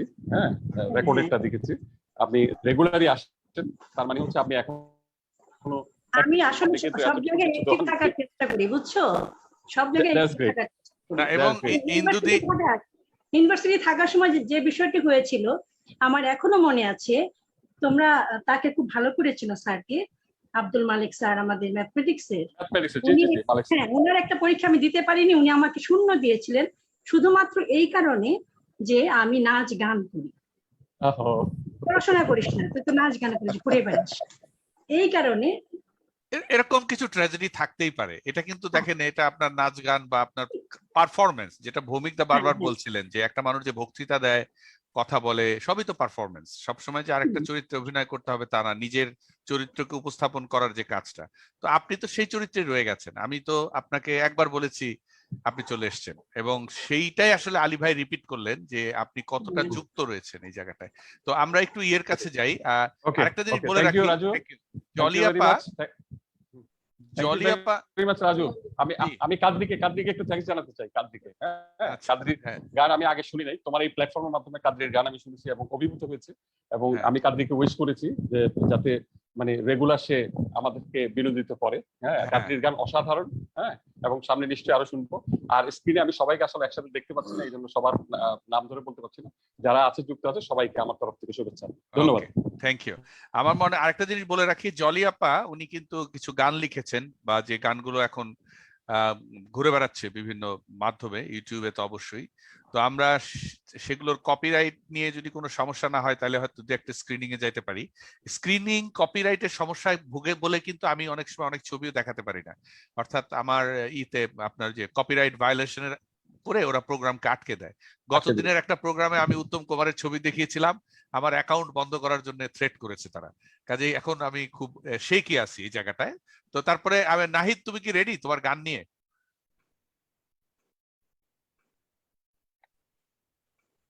জানি না কেমন শোনা যাচ্ছে আজকে, কি একটু সাউন্ড ঠিক আছে? হ্যাঁ, আজকে বেটার। তুমি গান শুরু করতে পারো। আমার মনে হয় তোমার গানের জন্য যেটা হবে, ফারুক ভাই আপনি কিন্তু একটা অনুরোধও করতে পারেন গানের জন্য, বিশেষ করে সারা জীবন তো গান গাই। নাহিদ কোন গান গাইবে? আমি 1 মিনিট আধুনিক 1 মিনিট সময় নিচ্ছি। এটা হচ্ছে যে এখানে কে অনুরোধ করলো দুলুকে, মানে সাজেদ আশরাফ করিমকে বললো যে আলী ভাই করেছিলেন আবৃত্তি করে না কেন। তো ফারুক কিন্তু মানে ফারুকের সাথে আমার পরিচয়টা কিন্তু আবৃত্তির মাধ্যমে। সেটা হলো যে ও সবসময় খুব আল মাহমুদের খুব ভক্ত ছিল, তারপরে নির্মলেন্দু গুণ, তারপরে শামসুর রহমান। মানে আগে পিছে বলছি সেটা এদিক ওদিক হতে পারে, কিন্তু আল মাহমুদের ভক্ত আমরা সবাই ছিলাম ভয়ঙ্কর ভাবে। কে কি পড়ে কি করছে না করছে সেটা পরের ব্যাপার। আল মাহমুদের কবিত্ব এবং তার যে কাব্যগুণ সেটা আমাদেরকে খুব ভয়ঙ্কর ভাবে আলোড়িত করেছিল সেই সময়টাতে। তো ফারুক একটা কবিতা পড়তো, তোমার মুখ আঁকা একটি দস্তায় বিলিয়ে দিতে পারি পিতার তরবারি। এটা ফারুক যখন পড়তো, দুলু তখন এটা ভেঙাতো এবং দুলু যেটা ভেঙাতো সেটা আবার আমি অনুকরণ করে দেখাতাম। প্লিজ না সেটা না, ওইটা না, এটা অনুভব অনুভব তো করা যায়। এটা খুব জরুরি এই মুহূর্তে। আজকে হয়ে যাক না আরেকবার। না আমি বলি এটা ফারুক তো ভারতের মতোই পড়তো, ওর কণ্ঠ খুবই ভালো। আর এই প্রসঙ্গে একটা কথা বলার লোভ সামলাতে পারছি না, সেটা হলো যে দুলু ফারুককে ফোন করলো যে রিংটোনটা শোনে, সেই রিংটোনটার যে মিউজিক করে দেওয়া কিন্তু আমার। ফারুক একটা আবৃত্তির সিডি বের করেছিল লেজার ভিশন থেকে, এবং আমি মনে করি অত্যন্ত সমৃদ্ধ একটা সিডি। সেখানে সিলেক্ট করা বোধহয় 10 থেকে 12টা কবিতা, আমাদের দেশের কবিদেরই সব কবিতা, এবং সেই কবিতাটার মিউজিক করতে আমার প্রায় 20 দিন সময় লেগেছে। আমি কিন্তু মিউজিক স্রষ্টা না, মানে আমি মিউজিক্যাল ইনস্ট্রুমেন্ট বাজাতে পারি না, কিন্তু যেহেতু শুনি, ওই শুনে যে সমস্ত মিউজিক গুলো ভালো লাগে সেগুলো থেকে মানে কালেকশন করে ওখানে মিউজিক দেওয়া। ওই যেটা রাজু বলছিল কপিরাইটের ব্যাপার, সেখানে কপিরাইটের ব্যাপার থাকতে পারে হয়তো, কিন্তু মানে আমাদের উপমহাদেশের শ্রেষ্ঠ মিউজিক গুলো সেখানে সন্নিবেশ করার চেষ্টা করেছে। এবং ফারুকের সেই আবৃত্তির সিডিটা বা একটা আবৃত্তিও যদি কেউ শোনে, বুঝবে যে ফারুক কতটা ভালো আবৃত্তি করে। এবং আমাদের দুলু আবৃত্তি করে বলতে চেষ্টা করলে পারবে। তো এই গানটা হয়ে যাওয়ার পরে আমি বলবো ফারুককে একটা আবৃত্তি করতে, আর দুলু যদি পারে 2 লাইন করার জন্য। আর রাজু, এটা শঙ্কিত হওয়ার কিছু নেই। আমি কিন্তু না আমি তো খুশি। আপনি এই জিনিসগুলো না করলে আমি তো এখানে আটকে যাচ্ছিলাম। না এটা সঞ্চালক তুমি আছো ভাই, মধ্যে মধ্যে আমি ইন্টারাপ্ট করছি আর কি। না, এটা তো সঞ্চালক বলে কিছু নাই, আমি তো সুইচ বোর্ডে আছি, আর কিছু না। ঠিক আছে। হ্যাঁ হ্যাঁ, আমরা গান শুনি নাহিদের, আমিনুর রশিদ নাহিদ।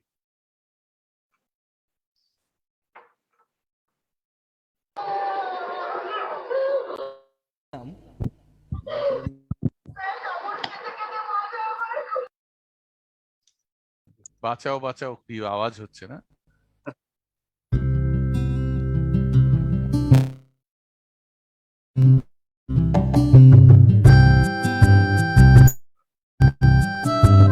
শোনা যাচ্ছে? সাউন্ড শোনা যাচ্ছে? মিউজিক যাচ্ছে, ঠিক আছে রাজু ভাই। নুনানন্দ হয়ে সংসারে আজও সব কিছু ভুলে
টানা টানা চোখে কালি পড়েনি কোনো, হাসলেও গালে টোপ পড়ে এখনো।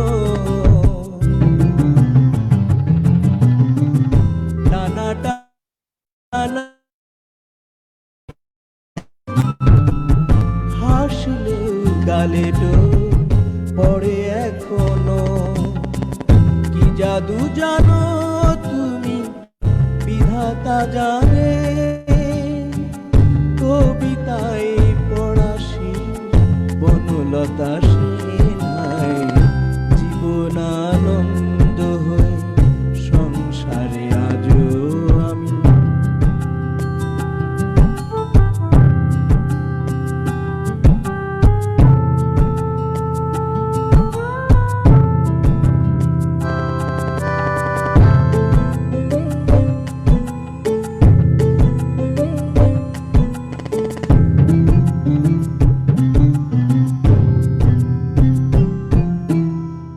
পরিপাটি বেশ বাস তেমনি আছে, ঘটনার কোনো রেশ নেই গো পাশে।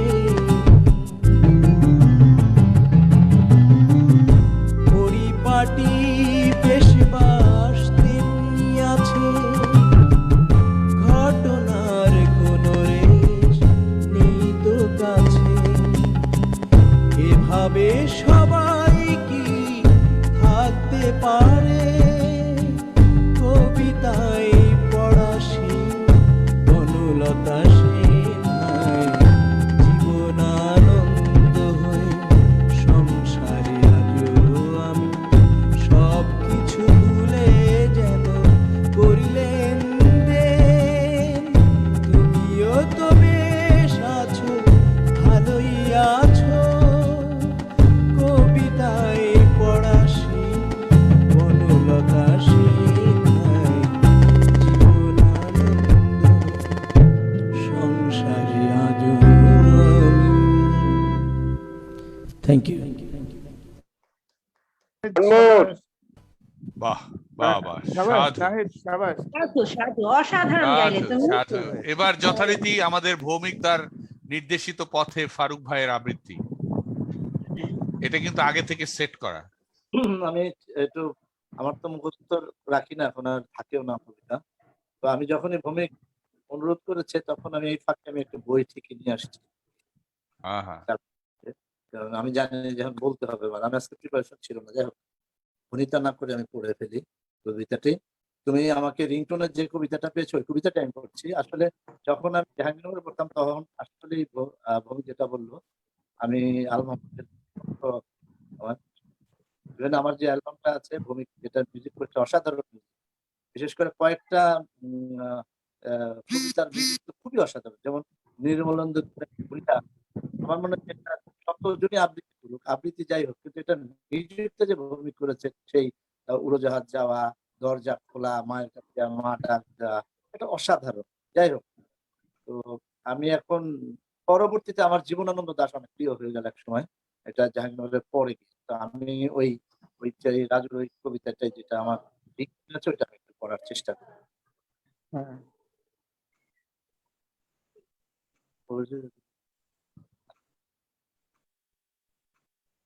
জীবনানন্দ দাশ, হাই চিল, হাই চিল, সোনালি চিল, এই ভিজে মেঘের দুপুরে তুমি আর কেঁদো না কেউ উড়ে উড়ে ধান শিরিনো পাশে। আমার কান্নার সুরে রেতের ফলের মতো তার ম্লান চোখ মনে আসে, পৃথিবীর রাঙা গাছ কন্যাদের মতো সে যে চলে গেছে রূপ নিয়ে দূরে। আবার তাহারে কেন ডেকে আনো, কে হায় হৃদয় খুঁড়ে বেদনা জাগাতে ভালোবাসে। হায় চিল, সোনালি ডানার চিল, এই ভিজে মেঘের তুমি আর উড়ে উড়ে কেঁদো না কেউ ধান শিরিনো পিঠের পাশে। Thank you. অনেক ধন্যবাদ। আমার মনে হয় এখন তো আমার সিরিয়াল ব্রেক করার কোনো সুযোগ নাই, সাজেদ করিম দুলু ভাই যথারীতি, মানে আমি এখন খুব নীরব ভাবেই সেটা মনে করি হয়ে যাবে। আচ্ছা, আমি আসলে কখনোই কবিতা আবৃত্তি করি নাই, আমি শুনি। বিশেষ করে আমি আমার মানে বড় ভাই যাকে বলি ফারুকের কবিতা আবৃত্তি আমি খুব শুনি এবং আমার খুব ভালো লাগে ওর আবৃত্তি শুনতে। তো আমি কখনো চেষ্টা করিনি আবৃত্তিকার হওয়ার, বা আমার মানে কোনো কবিতাও মুখস্থের মধ্যে নাই বা আমার মনের ঝুলিতে নেই। তো একটু একটা বিষয় হলো যে আমরা আসলে কেমন ছিলাম তার একটা ছোট্ট একটা উদাহরণ দেই। আমাদের এই যে আমরা যে ব্যাচে পড়াশোনা করতাম, এখানে ভূগোলেরই মধ্যে শফিক নামে কয়েকজন ছিল। এটা হয়তো খারাপ শোনাবে, অনেকে ব্যথিত হবে, কিন্তু এটা আমি মজা করার জন্যই বলছি যে আমাদের শফিক মধ্যে আমাদের একজন ছিল আমাদের শফিক, মানে আমরা আমাদের সাথে ঘোরাফেরা করতো। ও চলে গেছে আমাদেরকে ছেড়ে 19 সালে। তো আর তারপরে আরো শফিক ছিল, একটা ছিল লম্বা শফিক, আরেক শফিককে আমরা বলতাম মরা শফিক। কেন বলতাম? কারণ ও মূর্ছা যেত, মানে সে একটা এককেন্দ্রিক প্রেমে ভুগছিল এক সময়, মানে যেটা জাহাঙ্গীরনগরে একটা বিরাট বড় একটা ক্যারেক্টার ছিল। এটার স্ট্যাটিস্টিক্স অনেক হাই, অনেক হাই, অনেক হাই। এককেন্দ্রিক প্রেমে অনেকে বিষ পান করেছে। আপনি জানেন তো যেটা জাহাঙ্গীরনগরের ওসলা, অর্থাৎ লাভার্স অ্যাসোসিয়েশন, হ্যাঁ, ওটা ওই রাজশাহী ইউনিভার্সিটি এবং জাহাঙ্গীরনগর যৌথভাবে প্রযোজনা করতো। তো এরকম একজন ওয়ান সাইডেড লাভার আমাদের ক্লাসে ছিল, যাকে আমরা বলতাম মরা শফিক। তো সে হঠাৎ করে উদ্বুদ্ধ হলো কবিতা আবৃত্তি করবে, কবিতার বই নিয়ে ঘোরে, কারণ তাকে তার মানে প্রেমিকার দৃষ্টি নিতে মানে আকর্ষণ করতে হবে, আরাধ্য সেটাই তার। তো সে তাকে দেখে দেখে দুটা লাইন সবসময় বলতো, টের পাচ্ছ আমার অস্তিত্ব, না ওইখানে না এইখানে। আমার এইটুকুই মনে আছে। আপনি তো সেই জায়গায় নিয়ে গেলেন হেলাল হাফিজের মতো, যে নিউটন বোমা বোঝো মানুষ বোঝো না, এটাও তো একটা পূর্ণাঙ্গ কবিতা। এখন এটাকে কিভাবে ভেঙাবেন আমাদের মানে সুভাষিস দা, এটাকে কিভাবে ভেঙাবে আমি জানি না। সুভাষিস দা, এটা কিন্তু আপনি সিরিয়াল করে রেখেছেন, আমার কিন্তু কিছু করার নাই। সিরিয়াল না, এটা ভেঙানো কিছু না। আমার ওই প্রথমে যেটা ওই তোমার মোদাকা ওইটার বলে ওইটাই মূল জিনিস। আমি এখন একটু রিকোয়েস্ট করব আমাদের মিনহাজ আর কাকুলিকে একটু মানে কিছু বলার জন্য। কাকুলি আছে? আগে পরে বলবে, মিনহাজ আগে বলতে পারে এই কারণে যে মিনহাজ অনেকক্ষণ ধরে আছে কিনা এখনো আমি ঠিক। মিনহাজ ভাই মনে একটা মিটিং এর জন্য লিভ করলো, একটা এসএমএস দিয়েছিল। আচ্ছা, কাকলি দি তাহলে ফ্লোরটা নিয়ে নিক। কাকলি দি,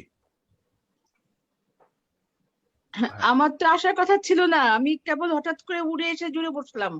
এই মহারথীদের মধ্যে, বিংশ শতাব্দীর মেয়ে, এই মহারথীদের মধ্যে আমি কিভাবে উড়ে এসে জুড়ে বসলাম, তাই বোঝা যাচ্ছে যে মানে জাহাঙ্গীরনগর এখনো আমাকে ভালোবাসে, আমি শেষ হয়ে যাইনি আর কি, ফুরিয়ে যাইনি, এটা বুঝতে পারলাম। ধন্যবাদ সুভাষিস দা। এবং তুমি খালি গলায় রবীন্দ্রসঙ্গীত বা কোনো একটা জায়গা থেকে একটা লাইন অন্তত গাও, এটা তুমি গাবে। আমি আসলে অনেকদিন গান টান গাই না, তো আমি ওই জায়গা থেকে সরে গেছি, এই কারণে আমাকে ওটা গাইতে বললে আমাকে আমি সুভাষিস দাদেরই কিছু কথা আমার যেগুলো মনে আছে আর কি, অল্প অল্প মনে আছে। তা আমি আমার একটা খুব মানে স্মরণীয় কথা বলি, যে ইন্টার ইউনিভার্সিটি নাটক কম্পিটিশন হয়েছিল, কত সালে আমার ঠিক মনে নেই। হলগুলোর মধ্যে একটা নাটকের কম্পিটিশন হয়েছিল। তো ফরিদি ভাই তখন ছাত্র। আমার ফরিদি ভাই একদিন বিকেলে আমাদের বাসায় আসলেন, আমার বাবাকে কি জানি বললেন, তো বাবা দেখলাম যে খুব মানে খেপে টেপে, একেবারে আমার বাবা খুব সনাতনপন্থী মানুষ ছিলেন, খেপে টেপে মানে না এটা হবে না, আমার মেয়ে নাটক করবে না, মানে একেবারে। আমি নাটক শুনে তো আমার মানে খুব মানে একটা উত্তেজনা কাজ করছে যে আমাকে নাটক করতে বলছে, এই লোকটা কে। এরপরে মার কাছে গেলাম, মা আবার খুব প্রোগ্রেসিভ ছিল, মা আবার বাবাকে কি বোঝালেন। তো ওই ফরিদি ভাইয়ের লেখা নাটকটির নাম ছিল আত্মস্থ আগুন ও হিরণময়ীদের বৃত্তান্ত, খুব মানে কঠিন নাম। তো নাটকে হিরণময়ীর ছোটবেলার চরিত্র ছিলাম আমি, আমার কাজ ছিল কুতকুত খেলতে গিয়ে পড়ে যাওয়ার। তো মঞ্চে যেটা হলো, কুতকুত খেলতে গিয়ে আমি এতই নার্ভাস ছিলাম যে কুতকুত খেলতে গিয়ে পড়ে যাওয়াটা খুব অরিজিনাল পড়ে যাওয়া হয়েছিল। আমি অনেক তালি পেয়েছিলাম, কিন্তু আমার ওই আমতলার সেই ইটের মানে ইয়েতে স্টেজে আমার হাঁটু ছিলে গেছিল। আহা এই একটা তো ওখানে মতি ভাই, আমাদের সাথে মতি রহমান, আমাদের মতি ভাই রিহার্সেল দিতেন, আরো অনেকে আমার ঠিক মনে নেই, কিন্তু ফরিদি ভাইকে খুব কাছ থেকে অনেক দিন পেয়েছিলাম। আর সুভাষিসদার মুখাভিনয় প্রথম দেখেছি পার্থপ্রতিম বন্দ্যোপাধ্যায়ের মুখাভিনয়, তারপর দেখেছি সুভাষিসদার মুখাভিনয়।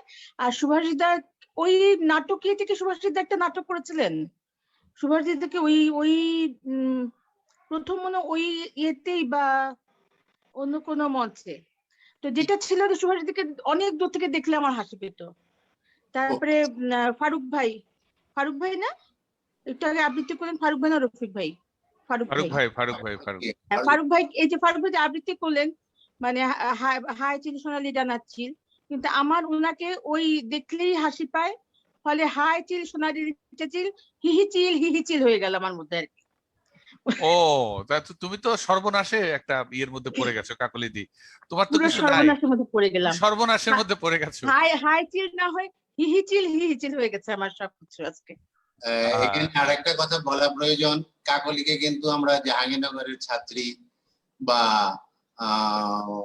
এখন শিক্ষিকা, বিশাল শিক্ষিকা, প্রিন্সিপাল এই সমস্ত হিসেবে দেখি না, আমাদের বন্ধু তুহিনের ছোট বোন হিসেবে দেখি। ছোট্ট একটা মেয়ে গুটুম গাটুম ঘুরে বেড়াচ্ছে, হ্যাঁ এখানে যাচ্ছে ওখানে যাচ্ছে, সব জায়গায় এক্সেস তার, সব জায়গায় ঘুরে বেড়াচ্ছে, সেই হিসাবে মানে দেখলে আদর করতে ইচ্ছা করতো। এরকম একটা ছোট্ট একটা মেয়ে, সে এখন লেখাপড়া করে পাস টাস করে শিক্ষক হয়ে প্রিন্সিপাল হয়ে বোধহয় রিটায়ারমেন্টের কাছাকাছি চলে আসছে হয়তো বা, যাই হোক।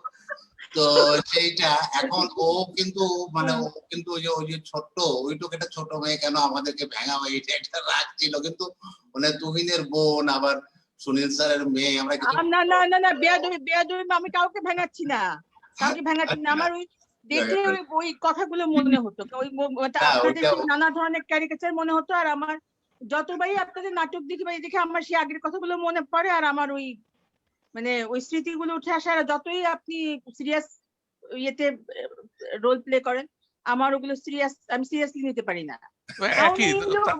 সুভাষিসদা ফারুক ভাই কি ভাই এত সিরিয়াস কেন, এটা ভাবা যায়। সুভাষিসদা সিরিয়াস, ফারুক ভাই সিরিয়াস, এগুলো ভাবাই যায় না। ফারুক ভাই এখনো সিরিয়াস রোল খুব কম করেন। হ্যাঁ সেটাই, ওর মনের ভিতরে এখন আমাদের ওই যে আমরা মানে যে সমস্ত প্রথম দিকে যে সমস্ত নাটকগুলো করতাম, সেগুলোর হয়তো কোনো একটা একটু অংশ বিশেষ খুব মজা লাগে না, মজার ব্যাপার ছিল, আমি আসলে বলতে পারছি না। সংবাদ কার্টুনের তো পুরোটাই তো মজার। তবে আরেকটা ব্যাপার, ফারুক ভাই কি মাখে, মুখে কি মাখে, চুলে কি দেয়, এটা আমার জানার দরকার। আর কি খায়, ফারুক ভাই তো বুড়াই হয় না। আমি প্রতিদিনই দেখি যে সেই যা দেখেছি ইউনিভার্সিটিতে একই রকম, এটা কারণটা? হ্যাঁ এটা কিন্তু অনেকেরই প্রশ্ন, এটা কমেন্টে লোকে বলেছে যে এটা কি, মানে এই মুহূর্তে তো আসলে মানুষের কোন ব্র্যান্ডের, হ্যাঁ এটা না, এটা কিন্তু একটা বিরাট বাজার আছে, এটা পাবলিক করা উচিত না, এটা কি পাবলিক করা উচিত হবে কিনা ফারুক ভাই যদি একটু বলেন। পাবলিকলি বলা, আমি তো বোন, ছোট বোন, আদরের ছোট বোন, আমাকে তো বলাই যায় ফারুক ভাই, আমি আপনাদের আদরের ছোট বোনকে বলা যায়। তো তোকে একা বলবে কেন? জাহাঙ্গীরনগরের সবার জন্য সেটা উন্মুক্ত থাকবে, সবাই জানবে, সবাই আমরা সবাই ফারুক ভাইয়ের মতো থাকতে চাই। যাই হোক, এখানে ঝগড়াঝাটির কোনো সুযোগ নাই, ফারুক ভাই বলবে। ঝগড়া আমি উসিলা মাত্র আর কি, কিছু উসিলা থাকে না, একটা আমি উসিলা মাত্র, হ্যাঁ উসিলা আর কি। ঠিক আছে ফারুক ভাই, তাহলে এটা মনে হয় উত্তরটা দেওয়া উচিত আপনার, এটা খুব জরুরি, এর জনস্বার্থে। স্বাস্থ্য সুন্দর রাখার জন্য, শরীর ঠিক রাখার জন্য প্রথমত প্রয়োজন যেটা পরিমিত খাওয়া, আহারটা করতে হবে সবসময়ের জন্য। আজকে ঈদের দিন এই জন্য একটু বেশি খাই, কালকে খাবো না, এরকম বললে হবে না। আচ্ছা, খেতে হবে এবং সবজি জাতীয় খাবার বেশি খেতে হবে, আর এই যে তোমরা যারা নেশা করো, নেশাটা ছেড়ে দিতে হবে তোমাদের। বিভিন্ন নেশা কাকুলি করে কিনা আমি জানি না। আর যদি কেউ আমি বললাম আমি জানি না। কাকলিদি জর্দা খান কিনা, পাঁচ জর্দা এসব নেশা তো শুধুমাত্র। আমি কিচ্ছু খাই না। ও আচ্ছা, না ঠিক আছে ঠিক আছে, তাহলে ঠিক আছে। তাহলে এইটা করতে হবে এবং একটু হাঁটাহাঁটি করতে হবে নিয়মিত, এবং চিন্তাগুলি সুন্দর রাখতে হবে। মানে চেহারার সাথে মানুষের মনের যে একটা সম্পর্ক আছে, সেটা মানুষের চেহারা দেখলে অনেক সময় বোঝা যায় যে একটা ফ্রেশ মানুষ, কিন্তু তার মনটা আমার চেহারাটা হারিয়ে কেউ বুঝলো না। না, তোকে তো আমরা অনেক ভালোবাসি কাকলি, তোকে আমরা অনেক ভালোবাসি। হিন্দুদি তুমি গান গাচ্ছ না কেন? প্রতিদিনই এসে লাল একটা টিপ দিয়ে বসো আর গান গাও না। না, তোর গান শুনবো আগে, তারপর আমি গাইবো। এই তো ঝগড়া শুরু হয়ে গেছে, আমি তো বুঝছি। ফারুক ভাই আপনি বলেন, ওই টিপসটা দেন, ওটা খুব জরুরি আমাদের জন্য। হ্যাঁ, টিপস। এই তো বললাম যে কোনো মানে পরিমিত খেতে হবে, সঠিক টাইমে ঘুমাতে হবে, সঠিক টাইমে ঘুমাতে হবে, পরিমিত খেতে হবে, হাঁটতে হবে নিয়মিত, সবজি জাতীয় খাবার খেতে হবে, মাংস জাতীয় খাবার বন্ধ করতে হবে, আর নেশা জাতীয় কোনো কিছু গ্রহণ করা যাবে না। এটা কয়েকটা জিনিস মানলেই আমার মনে হয় অনেক সুস্থ থাকা যায়। যদি আমি যে 100% সুস্থ তা না, আমারও অসুস্থতা আছে, কিন্তু হয়তো সেটা হঠাৎ বের হবে। কিন্তু আমার সবসময় একটাই আমার ইচ্ছা থাকে সবসময়, ছোটবেলা থেকে আমি যেন সুস্থ থাকতে পারি যতদিন বাঁচি। মানে অনেকে বলে খাবারের সময়, আরে বাঁচবো আর কয়দিন। হ্যাঁ, এটা অনেকেই বলে, এবং এইভাবে নিজেকে নেগলেক্ট করে, কি খাওয়া দাওয়ার প্রতি, সবকিছুর প্রতি একটা ইয়ে থাকে, উদাসীন থাকে। বাঁচা এবং মরার ভিতরে একটা জায়গা আছে, সেটা হলো অসুস্থ হয়ে থাকা। হ্যাঁ, এটা সবচেয়ে খারাপ, সবচেয়ে ভয়াবহ। একটা অসুস্থ হয়ে থাকার একটা জায়গা আছে, আমি এই জায়গাটায় থাকি। আমি যদি এই মুহূর্তে মরে যাই, আমার কোনো আফসোস নাই, চলে যাবো, আমার কোনো টেনশনও নাই, আমি কোনো ভয়ও নাই। কিন্তু আমার ভয়টা আমি অসুস্থ হয়ে না থাকি, সেই জন্য আমি অনেক কিছু মেনটেন করার চেষ্টা করি। আমি হয়তো কোনো বিয়ে বাড়িতে গিয়ে বলি না যে আজকে খাই, কালকে খাবো না। আমি যা খাই প্রতিদিন তাই খাওয়ার চেষ্টা করি।